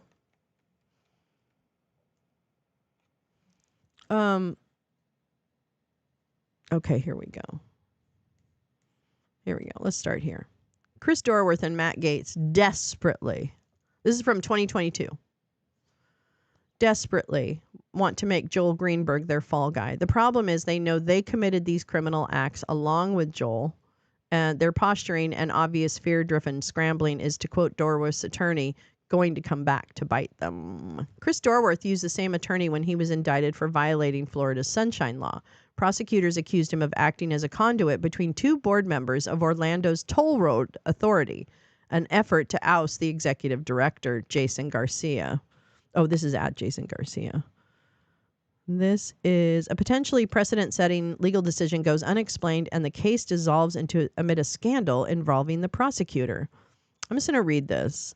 A little over a year ago, Chris Dorworth made history. The legislator turned lobbyist became the first private citizen indicted for violating Florida's Sunshine Law, which is meant to ensure government leaders make decisions in public. Prosecutors accused Dorworth of acting as a conduit, for the toll road. That was 2015. One of the board members, civil engineer Scott Batterson, was convicted of 2 bribery-related charges and sentenced to 7.5 years in prison, though he's appealing. The other, Florida hospital growth strategist Marco Pena, pled guilty to a misdemeanor Sunshine Law violation, paying $500 fines. The case against Dorworth, whose clients included a developer planning a housing subdivision near a future toll road interchange, was dismissed before it made it to trial. God, Florida is so blah with this kind of gunk, like the city level gunk. Jeff Ashton, the state attorney for Orange and Osceola counties, immediately vowed to appeal. Allowing private citizens to shuttle back and forth among government leaders to share intentions and strategies would undermine Florida's Sunshine Law, Ashton argued. The entire state will benefit from the issue being further studied and resolved through the appellate process. That's interesting. Neat. The case against Dorworth, all right. Here we go. What's the highlights? The case likely to ascend the appellate ranks. Instead, it was snuffed out before it even left Orlando. I'm not sure I'm following, and I'm sorry if I'm not. I'm probably not following what I'm supposed to be focused on. Let me go to another one and see if I can make my way back to it because I'm so goofy. Wait, did I make sure I got... Okay, good. That's that one. Let's take this one. I love this. I love this. Oh, here we go. This is also, it's from 2021, July of 2021. And this is our Matt Gaetz corner, okay? So settle in because we're in the Matt Gaetz corner, all right? I promised you every day I'm bringing you Matt Gaetz. So if you don't want to hear about Matt Gaetz, this is not the segment you want to be involved in. Matt is sharing an article he believes vindicates him, while it in fact does the opposite. Framed intentionally by Mark Caputo in Political, using sources that represent accused sex trafficking criminals, attempting to pass them off like they have knowledge of investigators' thinking. Let's see. This is Matt tweeting. Oh my God. Come on. Website. This is Matt Gaetz's tweet. Website linked to the sex trafficking investigation of Matt Gaetz publicly weighed in, saying the lawmaker has never been registered on the site in search of young women. The unusual move put some distance between Gaetz and the accusations against him. So he basically shared this story from Politico, okay? And Gal is indicating he shared an article that he believes vindicates him while it does the opposite. Framed intentionally by Mark Caputo of Politico, using sources that represent accused sex trafficking criminals, attempting to pass them off like they have knowledge. Gaetz retained an attorney who defended Epstein, a pedophile. The victim's now profession has literally zero application to criminal acts which victimized her when she was a minor. If anything, what happened and subsequent trauma may have led to her new position. Let's see. The investigation into Gaetz has dragged up wild sex parties, sex field trip to the Bahamas, illegal drug use. Gaetz has responded to the crisis by embarking on a nationwide tour, spending big on public relations, advertising, consultants, and lawyers. Remember, he did that whole tour with Joe Kent, with Marjorie Taylor Greene. That was all around this, including one who had defended now deceased pedophile Jeffrey Epstein. Let's see. Oh, so his former victim, who is now 21 and makes pornography. And no, that does not mean any fucking thing about who she is. Ugh. Caputo continues to defame the victim, who, at the time of the crime, was neither an adult film actress nor is being one now a determination of her ability to speak truthfully and honestly. Let's see. Had passed herself off as a 19-year-old when, so it was her fault. It was her fault. That's what she did it. Under the federal sex trafficking law, sex with a minor for money is a crime, even if the minor lied about his or her age. However, the circumstances of the case involving Gaetz is giving prosecutors pause, according to two attorneys representing separate people in the case who spoke on condition of anonymity. So basically what I'm getting from this is that he did have sex with her when she was 17. He's claiming he may not have known she was 17, but that's also been debunked by evidence. I can see where the problem lies. Let's see.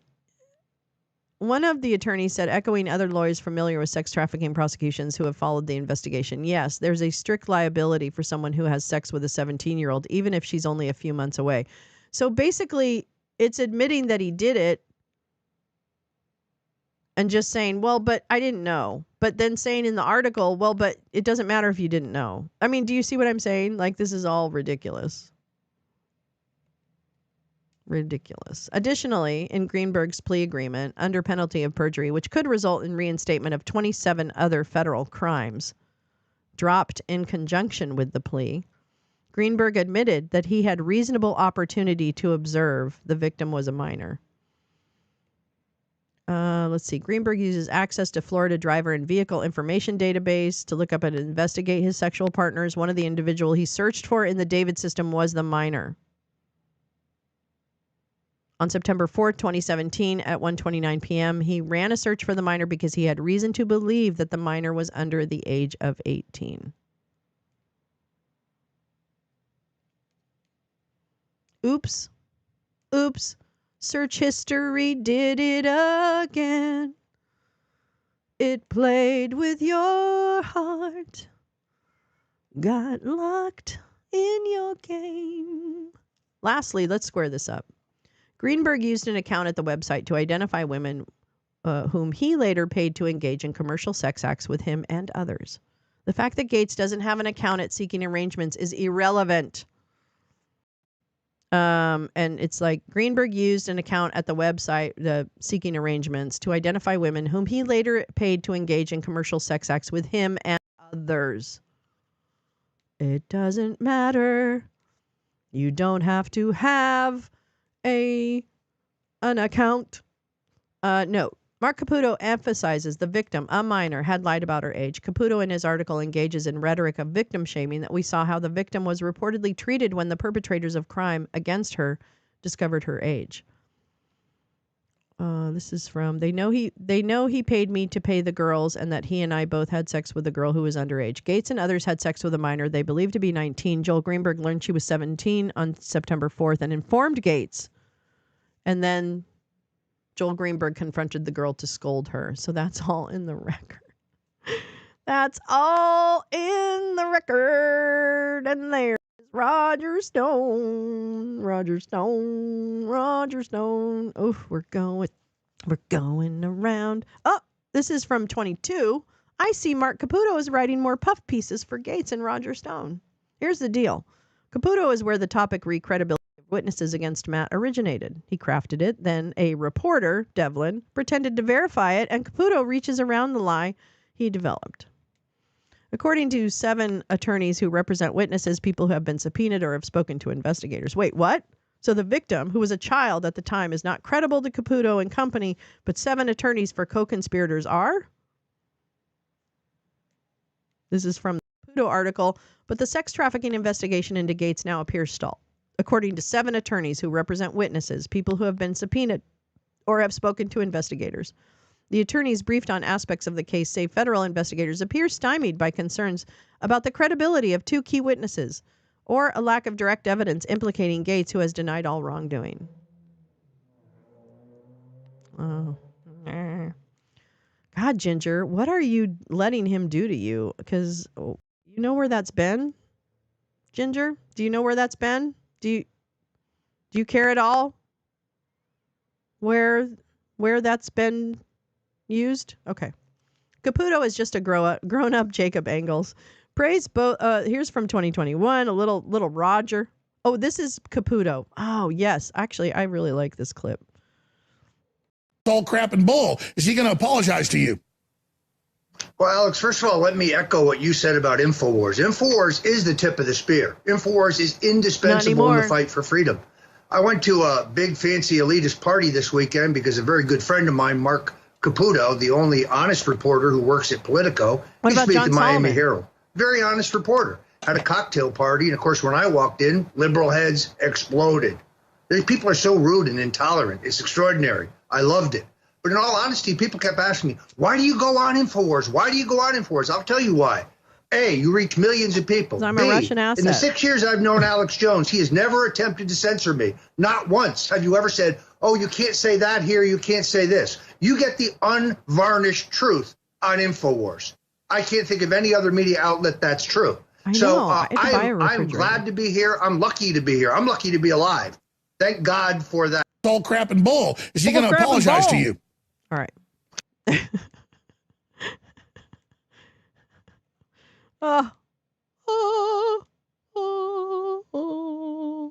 Ooh, what's this? What's this? All right. The former congressman who brought a Holocaust denier, a Nazi. Don't get me started. You're not going to want to get me started. Hunter Biden. Okay. Former congressman who brought a Holocaust denier to the State of the Union promises to increase investigations of anti-Semitism. Gates has spent time discussing staffing and proposing policy to try and reorient the conversation away from the investigation of his recent past, and onto his plans for the future. In addition to saying he'll limit political prosecutions, Gates presented 4 areas he wants to focus on at DOJ that are appealing to conservatives. Implementing Trump's crackdown, one on illegal immigration. Okay. crackdown on illegal immigration and the mass deportation of the undocumented, and increasing investigations of anti-Semitism, expanding voter fraud investigations, and limiting the Civil Rights Division in fighting states like Virginia from... He wants to limit the Civil Rights Division? Okay. What? What is this? What is this? What's this? What's this? Why? So Mark Caputo has been running cover. Okay, yeah. Oh, I see. Oh, this is the empty wheel. So this goes back up to the next one, which is the empty wheel link. Okay, cool. Oh, perfect. Okay. Perfect. Oh, I don't know. Can I read the goal? Okay, so this is from Empty Wheel. Beautiful Marcy. Mark Caputo describes the presumed lies Matt Gaetz is telling senators to try and get confirmed, claiming he won't use DOJ for retribution, which is the most likely reason he was chosen over other more competent people. I hope we can read this. The Bulwark sometimes... Okay, maybe they're going to let me read it. Maybe. I think they... Maybe they don't. Okay. How Matty Gaetz is pitching himself to two senators. No, not investigators. He's not talking to them anymore. His adopted son is an immigrant. Isn't his adopted son? Oh, no, that's the new Caputo. Yes. Yeah, perfect. I'm caught up. I am of the view that one is either honest or not. I agree with that. I agree. Okay.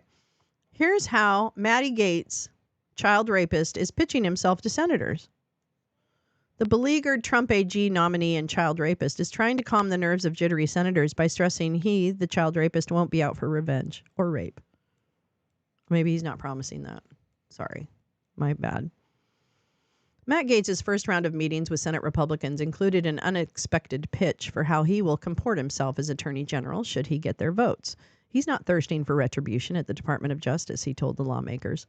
Look, I'm not going to go there and indict Liz Cheney, have stormtroopers bust through the studio doors at MSNBC and arrest Anthony Fauci in my first week. That's the second week. Oh, no. Gaetz told some senators in his one-on-one meetings, "Bye, GP. Good night, love. Good sleep. See you tomorrow. We got a movie tomorrow. At 1:30 p.m. your time. All right. Good night, dear. Have a good sleep. Sweet dreams." He's doing that in his second week. Gaetz told some senators in his one-on-one meetings, according to two people familiar with his remarks. It's that last clause, "in my first week," that sounded like an ominous disclaimer to some, and it prompted a few senators to ask with a laugh, what happens thereafter?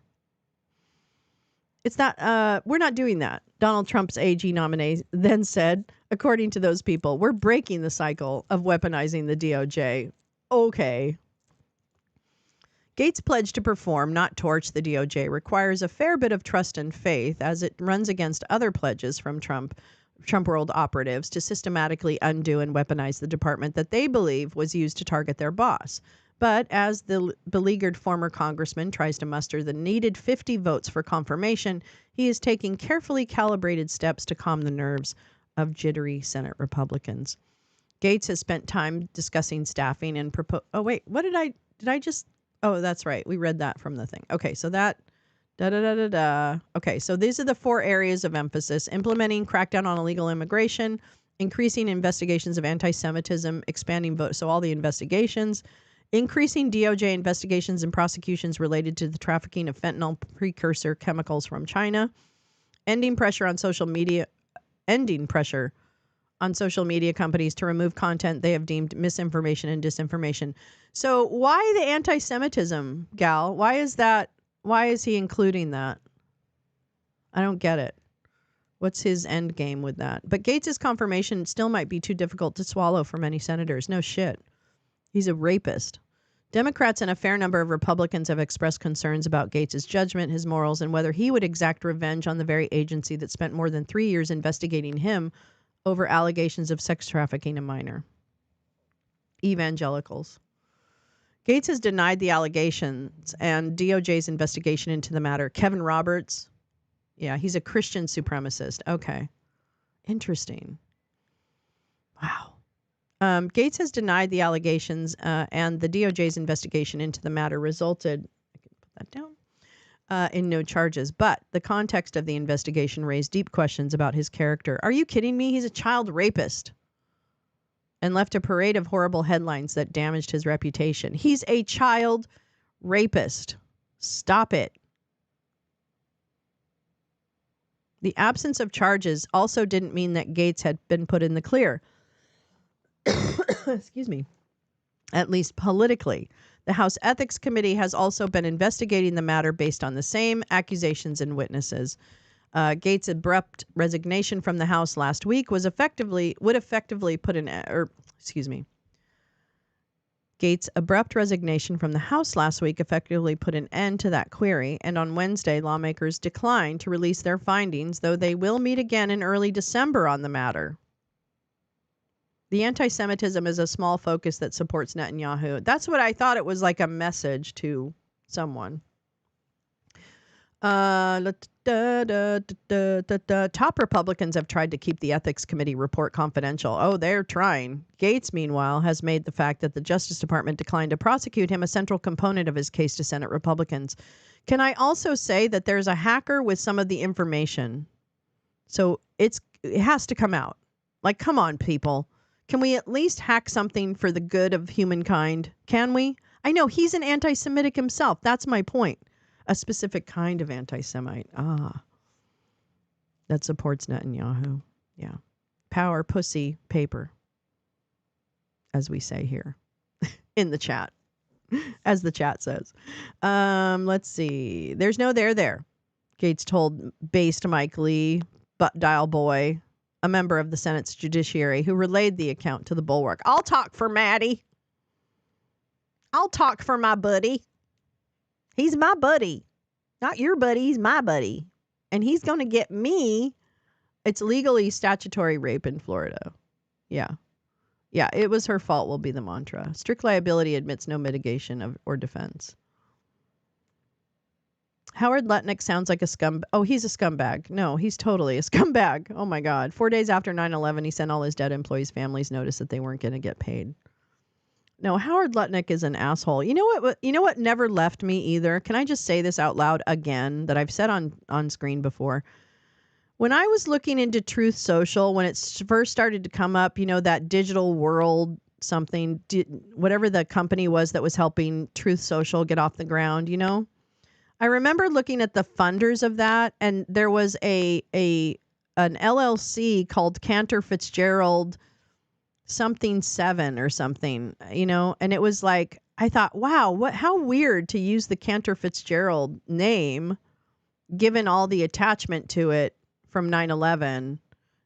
And it almost at that time felt like they were making some kind of inside joke or something, I don't know. I never really found out what the entity of that Cantor Fitzgerald Series 7 or something, whatever it was called, was. But I imagine Howard Lutnick had something to do with it. I don't know. I just find that very interesting. And Howard Lutnick scares me a lot.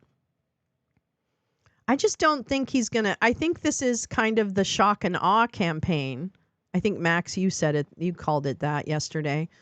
This is the shock and awe campaign, and all the stuff. There is other stuff happening underneath that we should be paying attention to, too.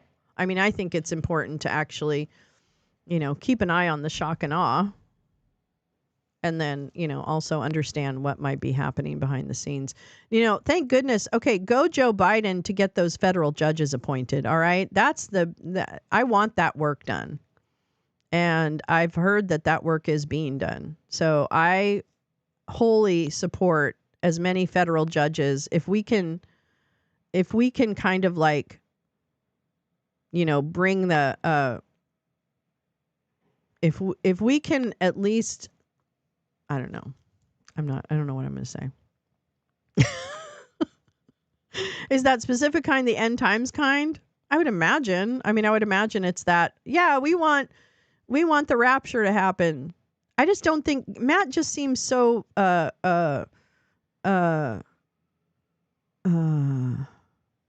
so secular. He seems so singularly secular in his consumption of life. It's always, power, pussy, paper and pills. Power, pussy, paper, and pills. I don't know. All right, let me check let's see what else is happening here. Thank you for indulging. The Maddie Gates Corner, which will happen every day on Lolo's Lounge until he is held to account. You went to Beirut was a really nice city. I had a project there once. I would imagine Beirut's lovely. I feel like it's odd that we're really not talking about Lebanon and what's happening, but I mean, obviously some people are talking about it, but I don't feel like that is as top of mind as other things. Seems to be a little crowded out by other stuff, I guess. Let's see. Who have we got? I wonder if I want to watch that Magnitsky. Ooh. Oh, there's also a Timothy Snyder thing. Actually, that was pretty good. We could end with that. That would actually be good. Hold on. International Criminal Court issues arrest warrants for Netanyahu and Hamas leaders. So, there you go. Oh, police report. Here we go. Let's watch this. Hold on. Yeah. President-elect Donald Trump's pick for Defense Secretary, Pete Hegseth, is set to meet with senators on Capitol Hill today. This comes after a California police report revealed new details of the sexual assault allegation made against him back in 2017. Wow, you guys just can't His accuser was paid a confidential financial settlement. Can't keep their rage in. Hegseth has insisted the sexual encounter was consensual and denies all wrongdoing. Yes, meanwhile, Senate Judiciary Democrats are asking the FBI for files of the Bureau's investigation into Women this always man, subject Matt Gaetz, themselves to that when it's just for for Attorney fun. General. Gaetz was on Capitol Hill meeting with senators yesterday. Here's some of what he had to say to reporters. It's been going great. Senator's been giving me a lot of good advice. I'm looking forward to a hearing. Folks have been very supportive. They've been saying we're going to get a fair process. So it's a great day of momentum for the Trump-Vance administration. Now, this comes as the House Ethics Committee failed to vote in favor of releasing its findings from a probe into accusations of sexual misconduct and illicit drug use by Gaetz. Now, he denies those allegations. Ethics Committee Chair Michael Guest told CBS News why he voted against the release. The committee no longer has jurisdiction over the issue. Oh, yeah, that's right. That's right. Disagree with the release of the information. And I don't want my tape released. Flip side, last night on America Decides, another Ethics Committee member shared why he believes the report should be released. The old Stratton. As far as the historical record is, there have been multiple cases that show that we have not done it. But in all of those cases, the member never had public office again, nor were they nominated for any kind of public office. That's the difference. Scott McFarlane joins us now from Capitol Hill with the latest. Scott, good morning. Vibe. Errol, good morning. Scotty! The U.S. House Ethics Committee has deadlocked and did not decide whether or not to release this report it's been compiling about former Florida Congressman Matt Gaetz. We know they've been investigating allegations of sexual misconduct and illicit drug use by Gaetz, allegations he has unequivocally denied. But after a marathon meeting on Wednesday, the Ethics Committee members emerged from their meeting room saying they could not come to agreement on what to do about releasing this report and will meet again here on December 5th. We know that there is protocol in the House Ethics Committee, traditionally not to release things if a member of Congress they're investigating has resigned or retired. But senators want to read this thing. They say the findings here could be impactful, if not imperative, as they decide whether to confirm Gaetz to be the top law enforcement officer in America. Do we make child rapists head of the law enforcement As that meeting was agencies, going apparently? on, Gaetz was meeting with some of those Republican senators on the Senate side of the Capitol, trying to ingratiate himself and advocate for his confirmation in hearings that could begin as early as January. But as it stands this morning, the House Ethics Committee is undecided as to whether to release what it has in an investigation that began back in April 2021. God damn. Errol? All right, Scott, thank you for that. Okay, fine.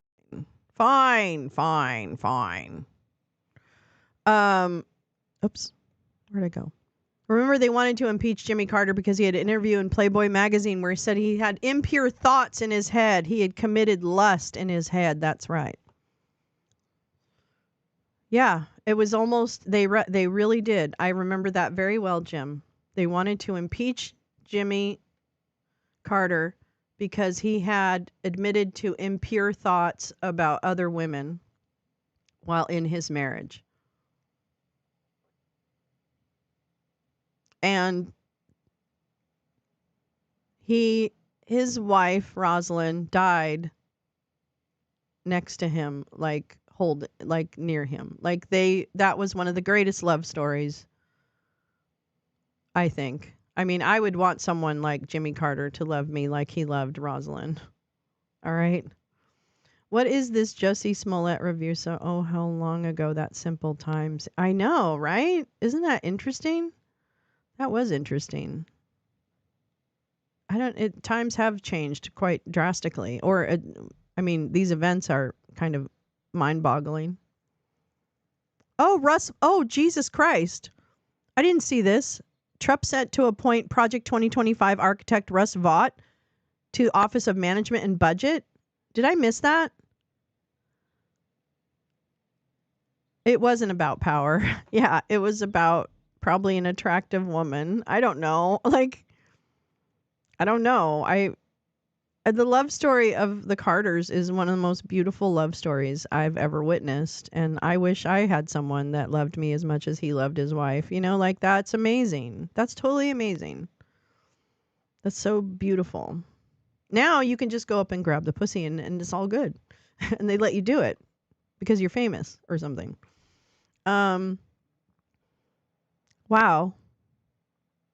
Laura Ingraham says Donald Trump's agenda will be tough for the economy. There's no doubt about it. Wait, what? What? Wait, what? What just happened? Wait, what? Laura, what are you saying? It's going to be hard for the economy? I thought everything was going to get better within 24 hours of him taking the oath. What happened? Oh, I see. We're back now to reality. Oops, there goes gravity. Oops, there goes gravity. Wow. He's really letting them in. He's really letting all the dogs in this time. I know. Trump admitted to having lust for his daughter. God. Okay, yes, please. I want some Vought. I need some Vought in my belly. In my belly. Here we go. I don't really. I'm just kidding. All right, this is from the Gal Suburban account. Believe them, this is the most terrifying thing I could imagine. Read it. Act now, POTUS. The heart of the plan is derived from an EO known as Schedule F. This is the guy who's going to head up all personnel in the government, Office of Management and Budget.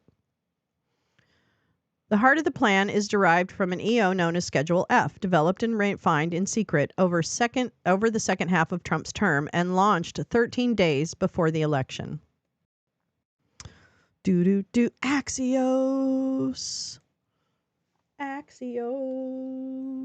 Here we go.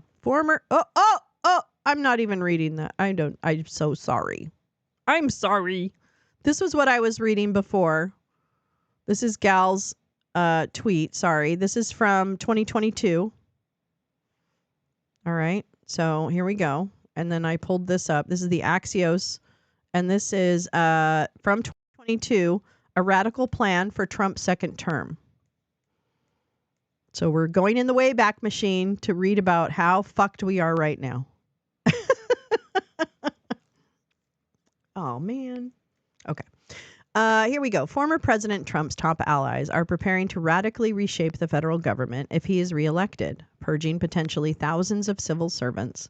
Now that guy might know enough to break stuff. Yeah, he probably does. Former President Trump's top allies are preparing to radically reshape it's not Trump that we're worried about, okay? It's all the little people behind him. Are preparing to radically reshape the federal government if he is reelected, which he was, purging potentially thousands of civil servants and filling career posts with loyalists to him and his America First ideology. People involved in the discussions tell Axios. If you recall, he has, I don't know if it's America's Institute or something like that, where they were teaching people to be civil servants. I don't know if it was part of Agenda 47 or something else, but regardless of what document it was in, they've had a plan for a couple of years now to train people to be loyalists within career government positions, They've actually had programs to do it. That's it. Bot is very dangerous. This is his Center for Renewing America. Thank you. Center for Shitting on America. Okay, here we go. The impact could go well beyond typical conservative targets, such as the Environmental Protection Agency and the Internal Revenue Service. Trump allies are working on plans that would potentially strip layers at the Justice Department, including the FBI. They didn't invite me. Aww. Trump allies are working on plans that would potentially strip layers at the Justice Department, including the FBI, and reaching into national security, intelligence, the State Department, and the Pentagon, sources close to the former president say. During his presidency, Trump often complained about what he called the deep state. The heart of the plan is derived from an executive order known as Schedule F, for fuck you. Developed and refined in secret, it was released 13 days before the 2020 election. The reporting for this series draws on extensive interviews over a period of more than 3 months with more than 24 people close to the former president and others who have firsthand knowledge of the work underway to prepare for a potential second term. Most spoke on condition of anonymity to describe sensitive planning and avoid Trump's ire. As Trump publicly flirts, this planning is quietly flourishing from Mar-a-Lago to Washington, with his blessing, but without the knowledge of some people in his orbit, and probably without his deep knowledge, because, again, I don't think he suffers details very well. Trump remains distracted by his obsession with contesting the 2020 election results. To this day, he does. But he has endorsed the work of several groups to prime an administration in waiting. Personnel and action plans would be executed in the first 100 days of a second term starting on January 20th, 2025. Their work could accelerate controversial policy and enforcement changes, but also enable revenge tours against real or perceived enemies and potentially insulate the president and allies from investigation or prosecution. Oh, how sad we are, because since this article was published, the SCOTUS, Supreme Court Justers of the United States, decided to give the president immunity. So, fun fact, Axios, it's worse. Hi, Iguana's back. Love you. They intend to stack thousands of mid-level staff jobs. Well-funded groups are already developing lists of candidates selected often for their animus against the system, in line with Trump's long-running obsession with draining the swamp. This includes building extensive databases of people vetted as being committed to Trump and his agenda. The preparations are far more advanced and ambitious than previously reported, and this was in 2022. What is happening now is an inversion of the slapdash and virtually non-existent infrastructure surrounding Trump ahead of his 2017 presidential transition. These groups are operating on multiple fronts, shaping policies, identifying top lieutenants, curating an alternative labor force of unprecedented scale, and preparing for legal challenges and defenses that might go before Trump-friendly judges, all the way to a 6-3 Supreme Court. Trump signed an executive order creating Schedule F in the Accepted Service in October 2020, which established a new employment category for federal employees. It received wide media coverage for a short period and then was largely forgotten in the mayhem and aftermath of January 6, and quickly was rescinded by President Biden. Sources close to Trump say that if he were elected to a second term, he would immediately reimpose it, which he's said. Tens of thousands of civil servants who serve in roles deemed to have some influence over policy would be reassigned as Schedule F employees. Upon reassignment, they would lose their employment protections. New presidents typically get to replace more than 4,000 so-called political appointees to oversee the running of their administration. But below this rotating layer of political appointees sits a mass of government workers who enjoy strong employment protections and typically continue their service from one administration to the next, regardless of the president's party affiliation. An initial estimate by the Trump official who came up with Schedule F found it could apply to as many as 50,000 federal workers, a fraction of a workforce of more than 2 million, but a segment with a profound role in shaping American life. Trump, in theory, could fire tens of thousands of career government officials with no recourse for appeals. He could replace them with people he believes are more loyal to him and his America First agenda. Even if Trump did not deploy Schedule F to this extent, the very fact that such power exists could create a significant chilling effect on government employees. It would effectively upend the modern civil service, triggering a shockwave across the bureaucracy. The next president might then move to put those pro-Trump ranks and face the question of whether to replace them with his or her own loyalists or revert to a traditional bureaucracy. Hi, Carrie. How are you, darling? Such pendulum swings and politicization could threaten the continuity and quality of service to taxpayers, the regulatory protections, the checks on executive power, and other aspects of American democracy. Trump's allies claim such pendulum swings will not happen because they will not have to fire anything close to 50,000 federal workers to achieve the result.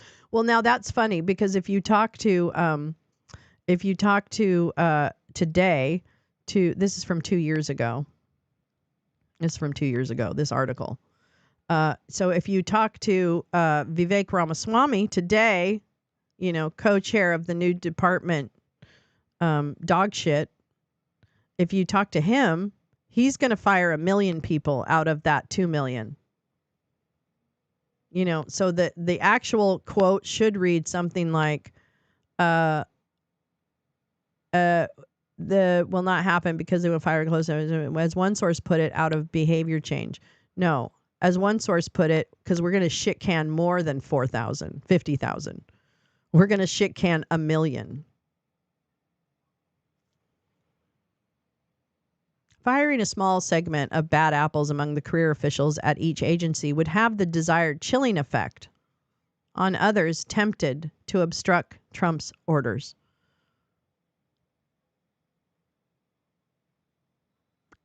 They say Schedule F will finally end the farce of a nonpartisan civil service that they say has been filled with activist liberals who've been undermining GOP presidents for decades, which is untrue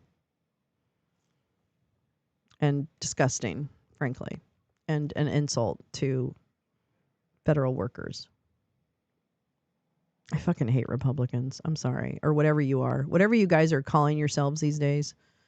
Fuck you. You are so anti-patriotic, if that's a thing. Unions and Democrats would be expected to immediately fight a Schedule F order, but Trump's advisors like their chances in a judicial system now dominated at its highest levels by conservatives. Rep. Jerry Connolly from Virginia, who chairs the subcommittee that oversees federal civil service, is among a small group of lawmakers who never stopped worrying about Schedule F, even after Biden rescinded the order. Well, that was smart. Connolly has been so alarmed that he attached an amendment to this year's defense bill to prevent a future president from resurrecting Schedule F. The House passed Connolly's amendment, but the Republicans hope to block it in the Senate. So did this ever... I just want to see this. Connolly NDAA amendment would put a Schedule F revival to rest. Did it work, though? Now I don't even know. Okay, I'm going to have to go to that one. No operation of this scale is possible without the machinery to implement it. To that end, Trump has blessed a string of conservative organizations linked to advisors he currently trusts and calls on. Most of the conservative groups host senior figures from the Trump administration on their payroll, including former Chief of Staff Marky Meadows, who's had a full about face and is now bending the knee again. The names are a mix of familiar and new. They include now suspended lawyer Jeffrey Clark, the controversial lawyer, in fact, criminal lawyer. And I mean criminal lawyer, not criminal law lawyer. Trump had wanted to install as attorney general. Remember that in the end days of his presidency. Clark, who advocated a plan to contest the 2020 election results, is now in the crosshairs. Well, he certainly is. And I don't know about the FBI, but he definitely lost his license for 2 years. That's it. Yes, Lee, definitely need to fight for our civil servants. They do a great job behind the scenes to keep things going. Working so closely with Customs over the years gives me a unique view into government ops. I thank you for saying that, Lee. Thank you for saying that. Let's see, where are we? Okay. Clark is working at the Center for Renewing America, the group founded by Russ Vought, the former head of Trump's Office Management and Budget, who's coming back, babes. He's coming back. And he's going to do it this time. He's going to shoot for the moon. Let's see. Former Trump administration and transition officials working on personnel, legal, or policy projects for a potential 2025 government include names like Vaught, who just got, asked to be the head of OMB again. Mark Meadows, God knows what job he's going to get. Stephen Miller, who's going to be the head of something else. Deputy Chief of Staff. Ed Corrigan, haven't heard what he's going to get. Wesley Denton, Brooke Rollins, James Shirk, Andrew Kloster, and Troop Hemingway. Oof. Others who remain close to Trump and would be in contention for the most senior roles in the second-term administration include Danny Scavino, what is Dan going to be? Johnny McEntee, Rick Grinnell, Kash Patel, who's going to be head of the FBI, Robert O'Brien. Oh, he's not going to come back. Doesn't he hate him? I thought he hated Robert O'Brien. David Bernhardt, John Ratcliffe, who's coming back. Peter Navarro. Wait a minute. We haven't heard anything about Petey. What's Petey getting? Is he getting anything for his loyalty? And Pam Bondi, I haven't heard that bitch in a while. Following splits from some of his past swath of loyal advisors, Trump has tightened his circle. The Florida-based strategist and his campaign manager, and now his chief of staff, Susie Wiles, and Russian asset, is Trump's top political advisor. She runs his personal office and his political action committee. When he contemplates endorsements, Trump is often attached weight to the views of his former White House political director Brian Jack, pollster Tony Fabrizio, and his son Coke Jr. He often consults another GOP pollster, John McLaughlin, who probably should be dead by now. I had him Kissingered a long time ago, unless it's the other John McLaughlin. Anyway, for communications and press inquiries, Trump calls on Taylor Budowich and Liz Harrington. Jason Miller is still there. As Trump's obsessions with 2020 fester, he also has broken with many traditional conservative allies, most notably his relationship with the man who delivered Trump the rock-solid Supreme Court he hankered for, Mitch McConnell, is broken. McConnell is no longer on speaking terms. Now Trump looks to Jim Jordan as his closest confidant on Capitol Hill. I think this has probably changed, but, whatever. Trump continues to be a big fan of MTG. The advocacy groups who have effectively become extensions of the Trump infrastructure include the Center for Renewing America, the America First Policy Institute, and the Conservative Partnership Institute. My God, there's too many of them. Oh, Scavino's going to go back as assistant to the president and deputy chief of staff. Okay. Oh, really? There's a video of him calling him Hitler? Oops, how inconvenient. Other groups, while not formally connected to Trump's operation, which is bullshit because they are, thank you Axios for not reporting that, have hired key lieutenants and are effectively serving his ends. No, they are part of it. The Heritage Foundation, the legacy conservative group, has moved closer to Trump under its new president, Kevin Roberts, and is building links. No, they're already they're all fucking each other, okay? Stop it. Stop it. Sources who spoke to Axios paint a vivid picture of how the backroom plans are taking shape, starting with a series of interactions in Florida this year on April 28th. On a warm night in April, an armada of black Escalades drove through the rain from a West Palm Beach hotel to Donald Trump's Mediterranean-style private club and lair, Mar-a-Lago.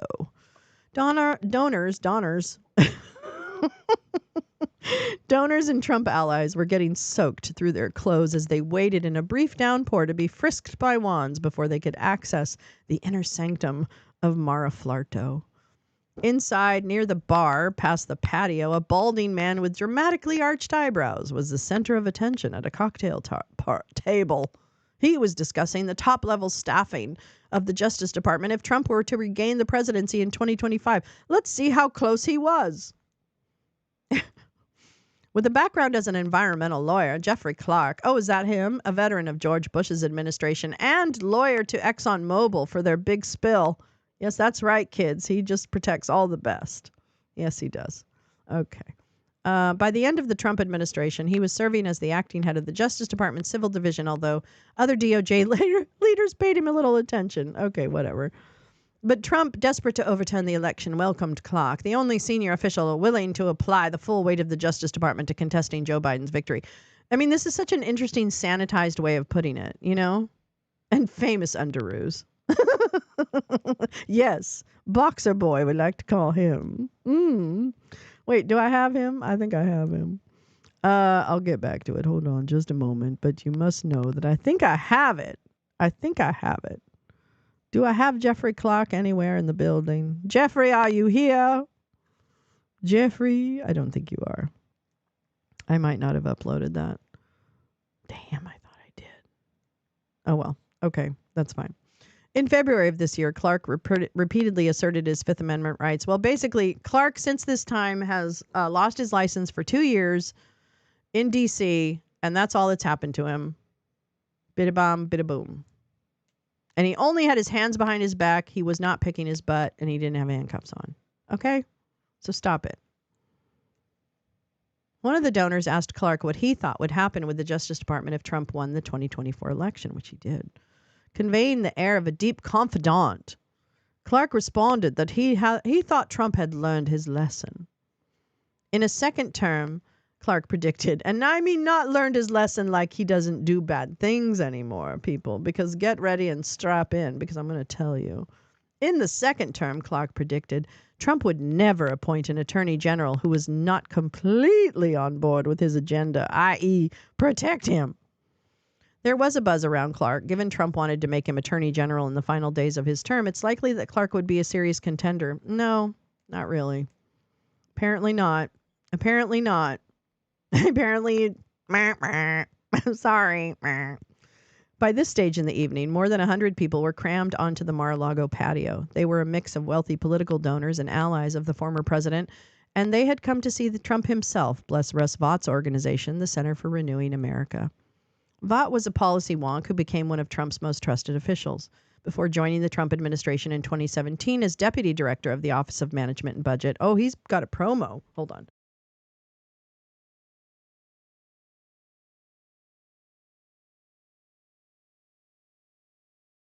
Well, here's the interesting thing. There is an ongoing bar case against 3 MAGA lawyers right now happening at the D.C. bar. I'll find the case, but I think we had actually listened in when we weren't supposed to that partially, but they are lawyers that are they were in either Arizona or Michigan, and these are lawyers or maybe Nevada, but anyway, Howler and someone else, and they basically are being disbarred. They're undergoing disbarment hearings for lying about the 2020 election. So there is an ongoing live case right now. In fact, they're having their hearing today. I mean, the hearing's ongoing. It just started back up again. So there is one. I don't know what's going to come of it. I haven't been listening to it because I've been like too pained to listen to us talking about things that might go away. But I probably should go ahead and catch up on that case. But that's the one that I know about. That's the one I know about. And it's at the DC BPR. Okay, so that included a stint as executive director and budget director of the Republican Study Committee, the largest bloc of House conservatives, and as the policy director for the House Republican Conference. Trump was helping raise money for Vought CRA, which has been busily developing many of the policy and administrative plans that would likely form the foundation for a second Trump administration. Trump himself was running late to the reception, but the introductor never arrived on time. But the introductory speaker, his former chief of staff, Marky Meadows, was filibustering, entertaining the crowd with stories about Trump and Vaught's efforts to fight a deep state that had tried to thwart them. Meadows paused. He scanned the patio. Are there any cabinet secretaries here? He asked the audience. Raise your hand if you're a cabinet secretary. Nobody raised their hand. Well, that's a good thing, Meadows said. They often weren't cooperating with us. Why haven't we heard from the people who resigned from the White House? Where were they? Fuck you guys. Fuck you guys. Fuck all you resignees from the White House who didn't say shit. Fuck you. Ugh. Meadows was picking up on a theme from earlier in the day when Vaught's group had held off-site sessions at the Ben, a luxury hotel 10-minute drive up the coast from Mar-a-Lago. In those closed-door sessions, Trump confidants, including former senior administration officials, discussed the mistakes they had made in the first term that would need to be corrected if they regained power. They agreed it was not just the deep state career bureaucrats who needed to be replaced. Often, the former Trump officials said that their biggest problems were with the political people that Trump himself had regrettably appointed. Never again should Trump hire people like his former chief of staff, John Kelly, his former defense secretaries, James Mattis and Mark Esper, his CIA director, Gina Haspel, and virtually the entire leadership of every iteration of Trump's Justice Department.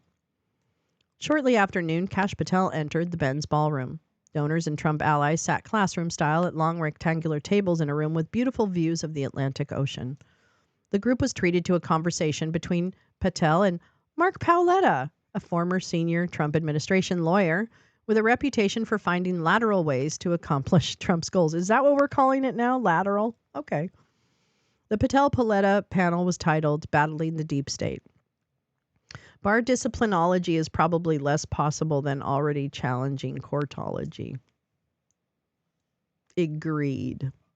I think. No, I agree. If I think I know what you mean, I think I know what you mean. Paoletta was a close family friend and prominent public defender of the Supreme Court Justice Clarence Thomas and his wife, Ginny Thomas. Throughout the Trump administration, Ginny Thomas has taken a strong interest in administration personnel. Oh, is that what we call it now? Taking a strong interest? Is that what we call it? Okay. She complained to White House. Yes, Paoletta is Ginny's buddy. Throughout the Trump administration, she complained to White House officials, including Trump himself, that Trump's people were obstructing MAGA officials from being appointed to key roles in the administration. God, this is all so wrong, and it's so crazy to me. You read that as I typed. As Axios previously reported, Ginny Thomas had assembled detailed lists of disloyal government officials to oust and trusted pro-Trump people to replace them. Her recommendations to the White House included appointing the right-wing talk provocateur and former Secret Service agent Dan Bongino for a Homeland Security or counterterrorism advisor role. Is he really in charge of something? Is he in charge of the Secret Service? Are you kidding right now? Did someone say that for reals? I don't know if that's true. Thomas has recently been a subject of interest to the January 6th. Oh, yeah, really? Obtained text messages she sent to then Chief of Staff Mark Meadows urging him to work harder to overturn the 2020 election. I don't know. What? I mean, come on. You read it this morning.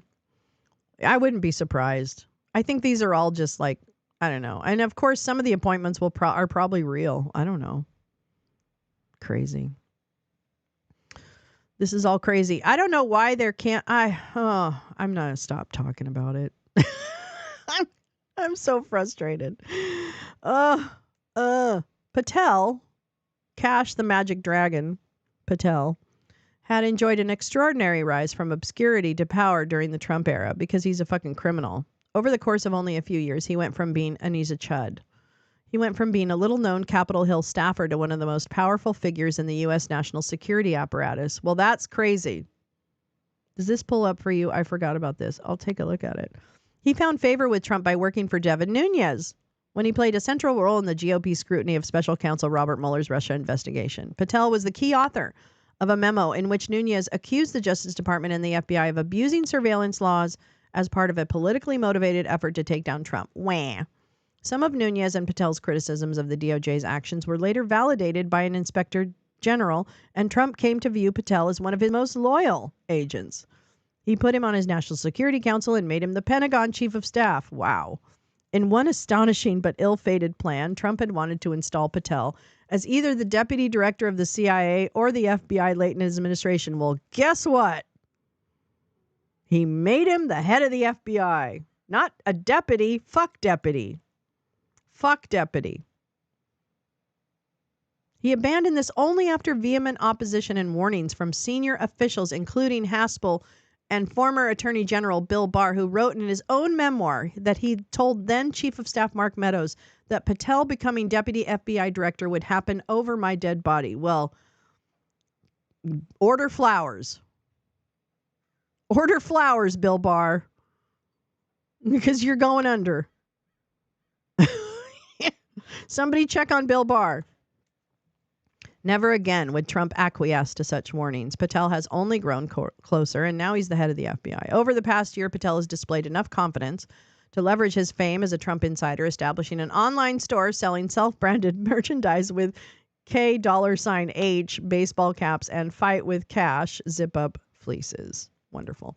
He hosts an online show and podcast called Cash's Corner, and he's a prolific poster on Trump's social media network, Truth Social. In May, he retruthed the Truth Social equivalent of retweeting a meme of himself and his special counsel John Durham perp walking a handcuffed Hillary Clinton.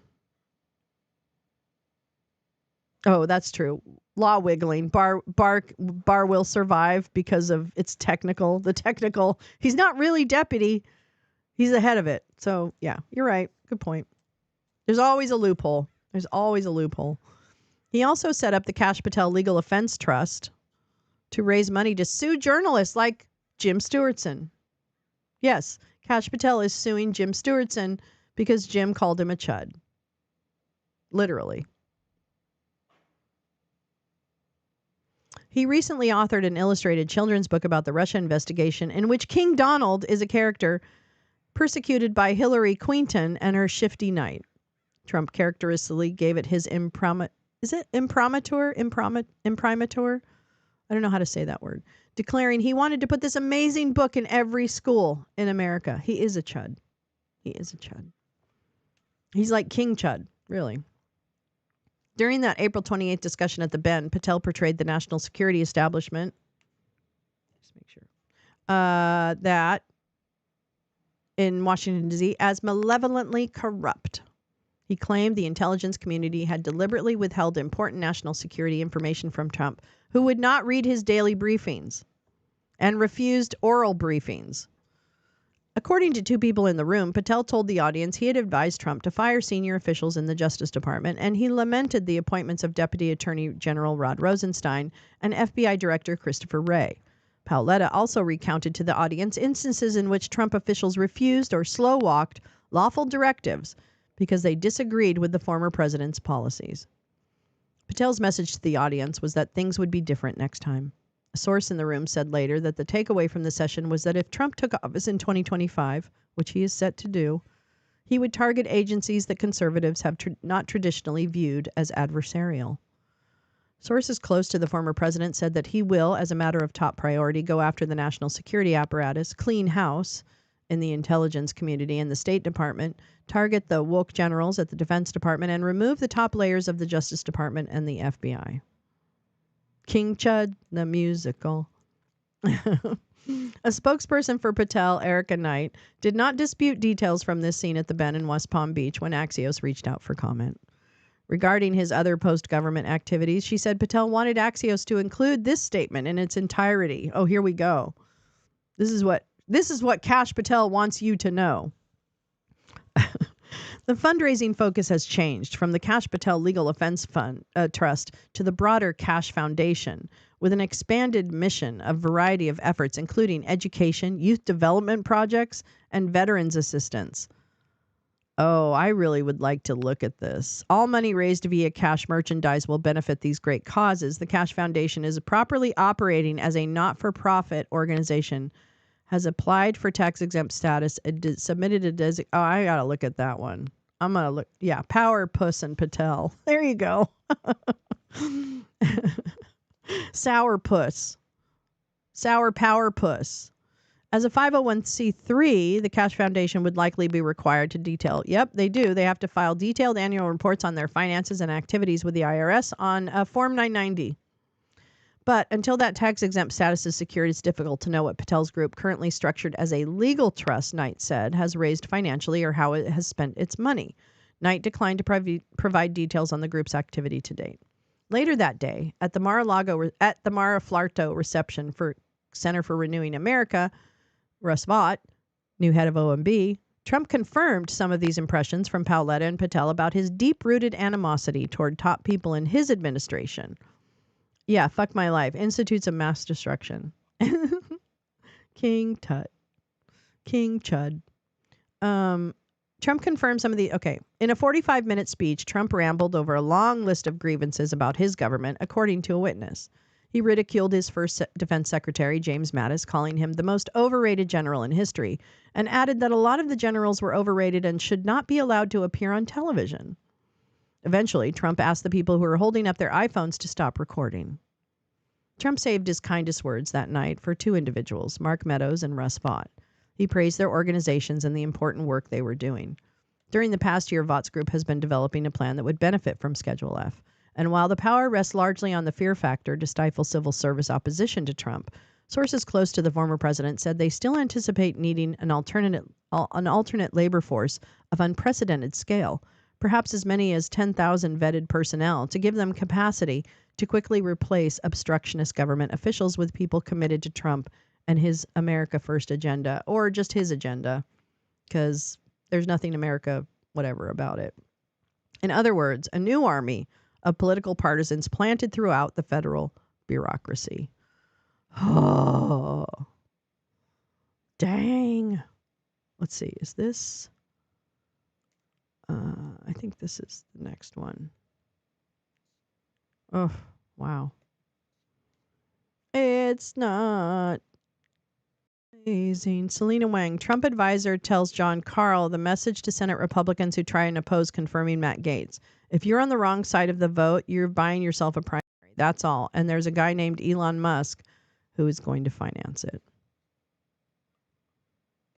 Well, Trump has been working the phones. He's been upping the pressure on Senate Republicans, even calling some of them directly. This is as J.D. Vance is also making the pitch. He was up on Capitol Hill with Matt Gaetz yesterday, meeting with some of those Senate Republicans. And we're told by a Trump official that those meetings were productive. But we're also told that behind the scenes, the Trump team has been playing hardball, and they've been giving an ominous warning to any Senate Republicans who might oppose his nominees. One Trump advisor telling our John Carl that the message is, quote, if you are on the wrong side of the vote, you're buying yourself a primary. That is all. And there's a guy named Elon Musk who is going to finance it. The Trump advisor added the president gets to decide his cabinet, no one else. This comes as yesterday, those Republicans on the House Ethics Committee voted against releasing that report into the investigation on Matt Gaetz around allegations of sexual misconduct and illicit drug use. Gaetz has denied all wrongdoing. Some Senate Republicans are saying, though, that the contents of the report, even if it's not formally released, will get out during those Senate confirmation hearings. And Selena, there's also controversy around Trump's defense secretary pick. What do you know about the police report on the sexual assault claim against Pete Hegseth? Yeah, this police report that's now been made public includes some graphic details about the sexual assault allegation from 2017. In this report, the woman who is accusing Hegseth says that the night of the incident, he blocked the hotel door, took her phone, and refused to let her leave. Hegseth says that the encounter was consensual. This report says that investigators were alerted about this incident by a nurse who said that the woman had requested a sexual assault exam. Now, Diane, ultimately, no charges were filed, but we later learned from Hegseth's attorney that Hegseth later paid the woman so that she wouldn't go public with her allegations so that it would not damage his career. But Donald Trump is standing by Hegseth as his pick for Secretary of Defense. In fact, J.D. Vance is up on Capitol Hill again today, this time with Pete Hegseth shepherding him through meetings with the Senate Republicans, hoping to smooth this confirmation process for Hegseth. Wow. Let's see if this comes up for me. Hold on. Let me see. Block. I don't want you to select an option below to start watching this. Oh, I don't have a profile. No, it doesn't come up for me. What's it about? Is it it's obviously it. Wait, American Greed. Oh, interesting. Is this it? Oh, it's locked. I see. Okay. American Greed. Oh, okay. How do I watch this? How do you watch it? I just want to know how you watch it. Okay, watch now with a Universal. Instantly get 3 free credits. Favorite and continue watching. I don't have a TV provider. Hold on. I'm going to do this. Let me see if I can do this. Hold on just a minute. I'm just, I don't have anywhere to go. I mean, I do eventually, but I don't right now. But let's not do all this in front of everybody. Create a profile. Okay. Are you going to let us watch it though? Is that what you're going to do? I don't want to. I don't want to.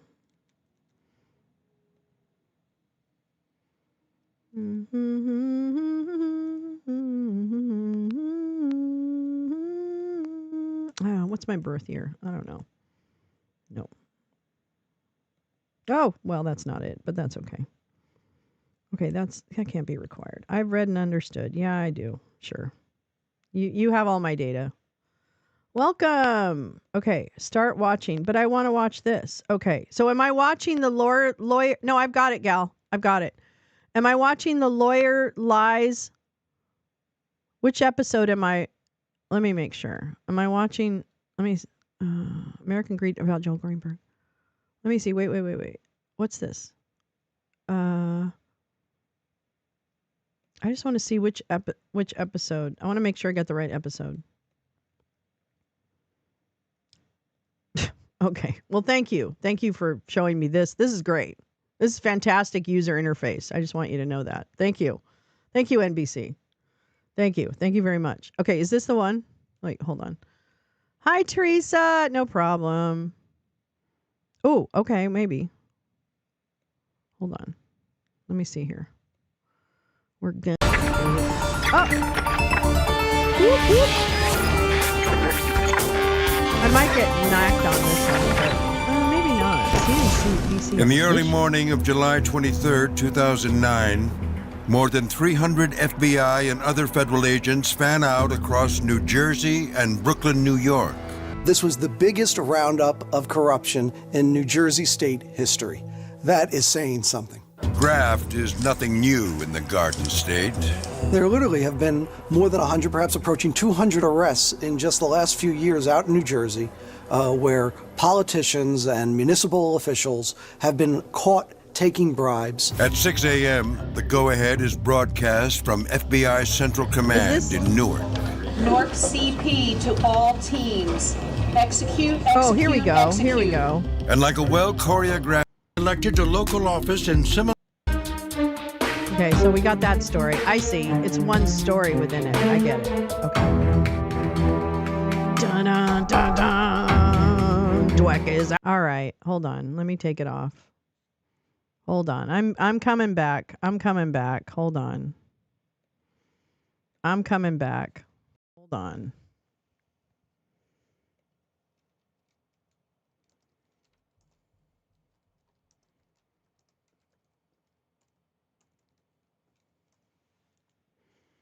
Hold on. I'm coming back.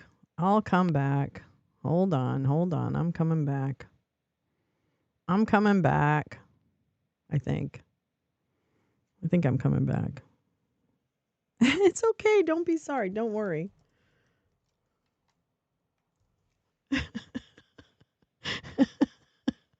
I'm coming back. I think. I'm still alive. Hold on. I'm coming back. Hold on.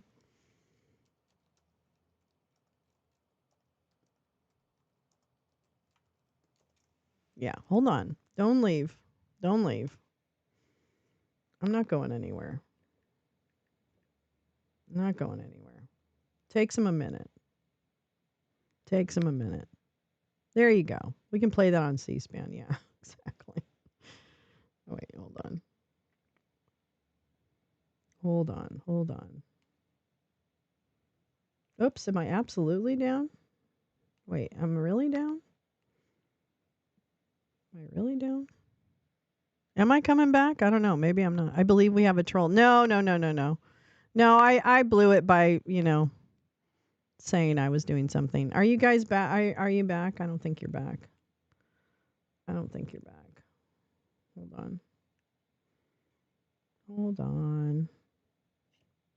Oh, well. What? I should just wait it out. Oh, there I am. I'm back. Oh, I'm coming back. Hold on. Come on back. Come on, kids. Come on.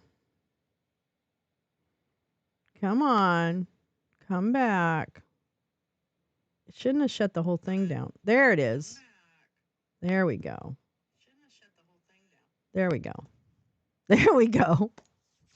Yeah, you just got to wait it out, kids. You just got to turn off the TV and wait it out. Just wait it out. That's what we do.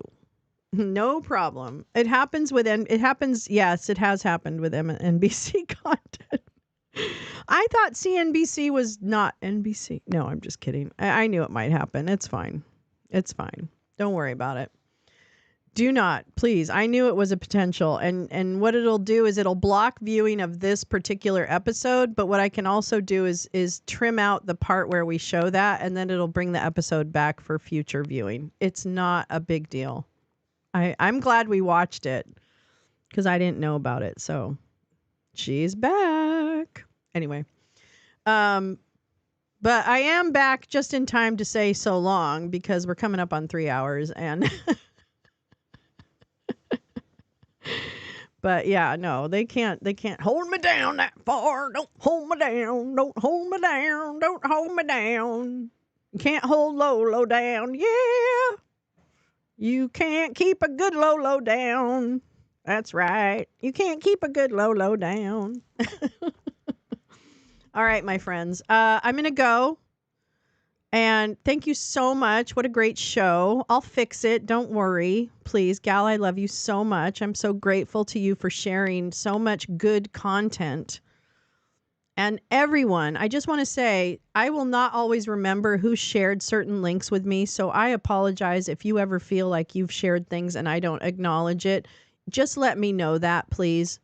I am happy to correct the record, and I'm terribly sorry if I ever miss something that someone has helped me find.